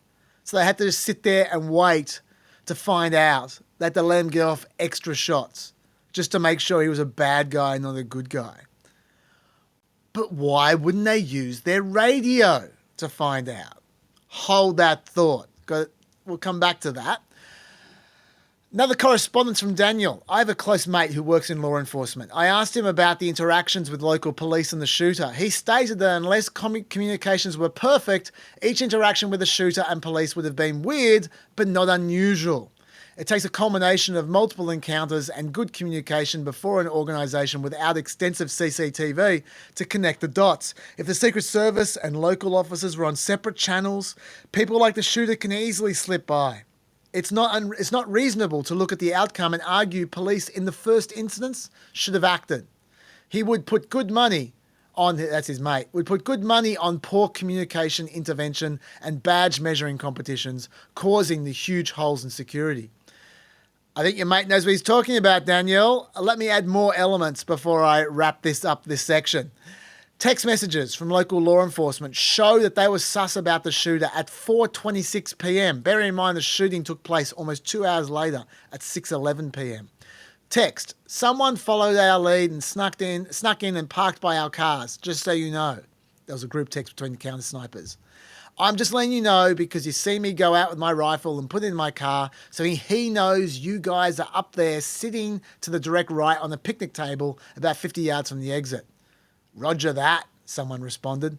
So they were trying to warn the shooter off because they thought he was a bit sus. Then at 5:10 p.m, about an hour before the attack, the shooter was photographed by law enforcement. At 5:38, the counter-snipers shared photos of the shooter in their group chat and discussed telling the Secret Service. Why was Trump allowed to take the stage when there was all these suspicions about this character? Not just one report, lots of reports flying around about this character who is sus. Why didn't they just keep Trump off the stage just for a little while until they were sure it was safe? This is from the hearing. This is from one of the hearings. Why was President Trump allowed to take the stage at 6:02 p.m., exactly 17 minutes after multiple suspicious person reports were provided, complete with photos and information suggesting that the assailant had a rangefinder, something that ordinary people don't use in this kind of circumstance? Senator, again, it was suspicion, not weapon, or there was never communication of that there was an individual with a gun or threat or other bad intentions. That was acting Secret Service Director Rowe answering the question to Senator Mike Lee. And he's saying, well, they had suspicions, but they didn't see a weapon, so they didn't act on it. All right. Add all of those elements together, and then there was one more extraordinary fact. I'm about to play you an interview by ABC News, not our ABC, American ABC, with the local SWAT team and snipers. We were supposed to get a face-to-face briefing with the Secret Service snipers whenever they arrived, and that never happened. So I think that was probably a pivotal point where I started thinking things were wrong, because that never happened, and we had no communication with the Secret Service. You had no communication with the Secret Service at all on that Saturday? No, not until after the shooting, I believe. So the fact they didn't have a briefing with the local security forces to sort out who was supposed to go where and what they were supposed to do and what they were supposed to look out for, that's really bad. But that last bit is the extraordinary fact. No communication at all with the Secret Service. That's the local snipers talking there. No communication at all. Now you might think, hang on. They mean no briefings, right? I mean, that's shit, but it's not a huge deal. I mean, like they still had their radio. They could talk to each other. No. Interim Secret Service Director Ronald Rowe said that the Secret Service had no radio communications with local law enforcement at all on the day. He's testified to that. That is confirmed. So, also, by the way, the Secret Service Command Centre was not co-located with the local police. They are in different places, potentially not communicating with each other. We're still trying to establish that. So, going back to that correspondence, there was serious communications issues. It's not clear that the Secret Service knew about any of these communications that we have since found out. All these text messages, all the photos, all the concerns, tell the Secret Service about this. It's not clear they received any of those communications from local law enforcement. We just don't know. That is why Trump was allowed to take the stage. It seems that the people in charge of deciding whether he goes on the stage might not have been aware that there was anything wrong.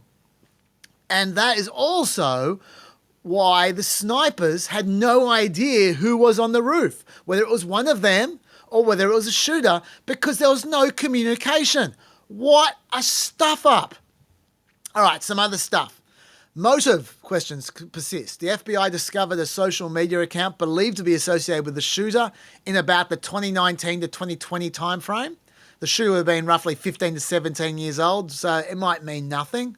The activity of the account, which had over 700 comments, appeared to reflect anti-Semitic and anti-immigration themes, to espouse political violence, and is described as extreme in nature. Look, that might mean nothing, but at least we now have something from the shooter's postings that suggests that he was not all there. It might inform them of motivation, but it certainly doesn't reveal it. A correspondence on that. Z has a theory about motive that I haven't heard elsewhere. Z says, I reckon the assassination was likely a type of suicide by cop. Sometimes people just want to go out with a bang. When you've got literally nothing to live for, taking someone as many people down with you as possible is something you actually consider. It's absolutely a mindset I can speak to as someone who suffered from severe bipolar disorder. I think it's difficult for people who haven't been through that mental pain to understand, which is why most people are at a loss to understand the actual reason. You might be right. No, this hasn't been speculated on, but just throw it out there. It makes as much sense as any other explanation. Drones. This shooter apparently flew a drone near the venue for about 11 minutes, 2 hours before this shooting. The shooter apparently used that drone to view the area with a live stream. Interestingly, though, even though local police had offered drones for the Secret Service to use, they turned them down. That came from Josh Hawley's whistleblowers, who have been quite prolific. So there was no drone usage by the feds on the day. The shooter had aerial capabilities, not actually during the shooting, but just beforehand. But the Secret Service didn't. What a stuff up. Explosive. The FBI recovered 2 explosive devices in the shooter's car parked nearby. They didn't detect them on the day. That's nice. The shooter had a transmitter with him when he was shot. A transmitter to explosives in a car parked in the region.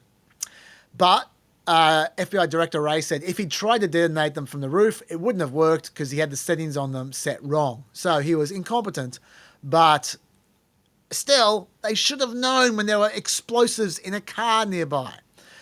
How did he get a gun on the roof? Ray said that the rifle he used had a collapsible stock, so it could have been easier for him to hide while walking around. So that answers that question. Also, was Trump actually shot? Because there was one time when Christopher Wray, the FBI director, was testifying to one of the congressional hearings, that he said it was uncertain if Trump's ear was grazed by a bullet or whether it was shrapnel from a bullet. Honestly, I don't care. He's still been shot at. But regardless, Republicans got very worked up about that because it might undermine their hero story about Trump, how he bravely faced down the shooting. I mean, look, it just doesn't matter. Assassination attempts are assassination attempts. But anyway, the next day, Ray took that back. And the deputy director of the FBI said at no point in time did anyone think it was anything but a bullet, which really calls Ray's competence into question as well. I don't care. Once again, I don't care whether he was injured by bullets or shrapnel. It's all the same diff, but I just would like the investigations to not seem amateur hour, which that episode makes it seem like. But the worst part of the hearings I've saved till the end. This is Ronald Rowe, the acting director, the guy who replaced Director Cheetle. This is his realization of what the broad problem was on the day of the Butler shooting. I've thought long and hard about this. I think this was a failure of imagination. A failure to imagine that we actually do live in a very dangerous world where people do actually want to do harm to our protectees. I think it was a failure to challenge our own assumptions. The assumptions that we know our partners are going to do everything they can, and they do this every day. But we didn't challenge our own assumptions of, we assume that someone's going to cover that. We assume that there's going to be uniformed presence. We didn't challenge that internally during that advance. So moving forward, I've directed that when we're talking to people and we're making requests, we are very specific about what we want. We are providing explicit instructions on exactly what our expectation is and what we need them to do and what we want them to do. First of all, that explains why there were no briefings between the Secret Service and local law enforcement on the day of the Butler rally. Apparently, they just didn't do that kind of thing. And there was no communication. But also, what the holy fuck? That was meant to comfort us, was it? The guy in charge of protecting people at the Secret Service, because that was his job. Before he became the acting director of the Secret Service, he was in charge of protecting people.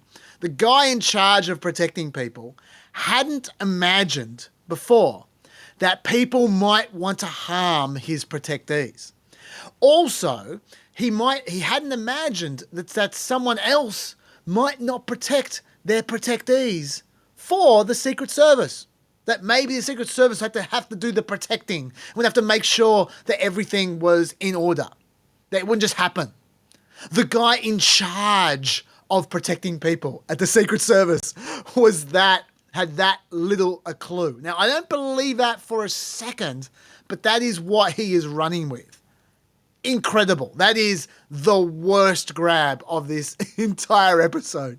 And I can't believe that he didn't resign the moment he said that. It just internally combust, just bam, just a little explosion. I couldn't believe it. That was the worst. Anyway, so that's what we know. That's the extra stuff that we know over the last few weeks. Much of that has barely been reported. Honestly, it's been terribly covered. Finally, there was correspondence about the fight thing that Trump said when he got back up after he was shot at. The Secret Service jumped on him, and then he got back up and did the fight eventually. From Russ. Hey, Chaz. Just talking to psychologist wife, read Trump's fight response post-ear bullet. She had a different take on things. While strongly opposed to his politics, she explained to me that the adrenaline/cortisol dump in that situation would have led most humans into either a fight, flight, or freeze response with limited choice in the matter. She reckons he gets a free pass for his behaviour immediately post-ear bullet, as expecting a calm and reasoned response in that situation is probably unreasonable, as it would be beyond most humans without extensive military training, let alone Trump. However, the free pass does not extend beyond the time of crisis. He's responding to me saying, I don't think it's very responsible for an ex-president or a future president to be saying fight at a tense moment like that. He should be trying to calm the crowd down, not hype them up. That's a great point, Russ. I totally give him a pass. Fair enough. Okay, now I've got like 3 minutes left. I'll try and squeeze in one correspondence. This one's been sitting around for like a month, and I keep on waiting to get to it. RussiaGate correspondence from BS Man. He wanted to know whether the intelligence community, the media and the Democrats spending 3 years trying to frame Trump as a traitor and then not admitting any fault could explain so much of what we're seeing now. He's been a bit vague about what we're seeing now. He's referring to the RussiaGate conspiracy there. Now, just to be clear, I never bought that Trump was secretly working for Russia or anything like that. Never bought that. I was always uncomfortable with that, and I always talked it down. But Mueller, to be fair, did find an awful lot of lying and obstruction from Trump and his campaign as part of his investigation. There was definitely obstruction. Now, that's nothing compared to what he was accused of. He was accused of working with Russia. There should have been a lot of admissions of error from people who were pushing the RussiaGate thing, and there weren't nearly as many admissions of error as there should have been. But it wasn't. It's not like they found nothing. Okay, let's just be clear. They did find something, just not collusion with Russia against America. They found obstruction and lots of it. I do think RussiaGate was super important. I agree with you, BS Man, for a few reasons. One, usually in a partisan environment, there's an ongoing tit for tat between the left and the right, and each side only remembers their grievances and ignores the other side's grievances. But at the end of RussiaGate, both sides felt deeply aggrieved, which is unusual. The right felt like Trump had been stitched up for 2 years with garbage, and the media that had been in feral mode the whole time, which they felt was incredibly unfair, given Mueller's report had very little evidence of Trump directly dealing with Russia. But the left also felt aggrieved at the end of the process, because Mueller's report did have a long list of examples of Trump obstructing justice. And not only was he not going to get charged for that, but the left were convinced that Trump had successfully covered something up with all that obstruction, and he'd gotten away with it. They thought there probably was collusion, but we never could prove it because of the obstruction. That's what the left thought. And especially given the left were dirty about the fact that everyone seemed to have forgot that Manafort was 100% guilty of collusion of some kind. He was dirty as. Now, whether Trump was aware of that is another thing altogether. Trump did fire him when it was publicized that he was dirty, but the left saw Manafort and they said, oh, well, how did he get disappeared? People say that Trump did nothing wrong. Look at Manafort. Anyway, that left both sides feeling deeply aggrieved, and that moved right into COVID. COVID came straight after that, which was also a high-volume controversy with the media in feral mode once again, and both sides felt deeply aggrieved by that as well. They don't need me to explain why both the right and the left felt aggrieved by what went on with COVID. The right felt like they'd been oppressed and they'd been lied to because scientists got a lot of things wrong. There are a lot of lockdowns that didn't need to happen. School kids being shut down, all that kind of stuff. And the left felt that the right being unreasonably obstreperous and obstructive led to a lot of people dying who didn't need to die. especially people on the right and people in rural areas. But yeah, and so we went straight from this period where both the left and the right were pissed off to another story which was huge, where both the left and the right were pissed off. And that left to a lot of people being super pissed off, which is where we were during the Biden administration. So I think to the point BS man was making, the right already thought that the media was biased before RussiaGate, but then the sheer volume at which the media shouted for about 2 years and then shouted more during COVID led them to, and almost everything they shouted about, by the way, didn't pan out at all, especially in RussiaGate. With COVID, there were some strikes and some misses, but there was enough misses for, I think, about 20% of America to completely cut themselves off from the media to the point where they literally didn't believe a thing the media said. And that's the first time I think that's happened, where they literally just said, if the media says it, it's not true. Completely cut them off. Obviously, this was happening at the same time as Trump was actively trying to turn his supporters against the media and was pushing the concept of fake news incredibly hard. This is all happening concurrently. And I think after RussiaGate, the media was seen as not just biased by conservatives, but literally identical to the Democratic Party. That was new. People thought of them as left-wing activists before. When I say people, I mean conservatives. Thought of them as left-wing activists before, but they didn't think of them as actually just the Democratic Party. Whereas I think after RussiaGate, that's how they started to be seen.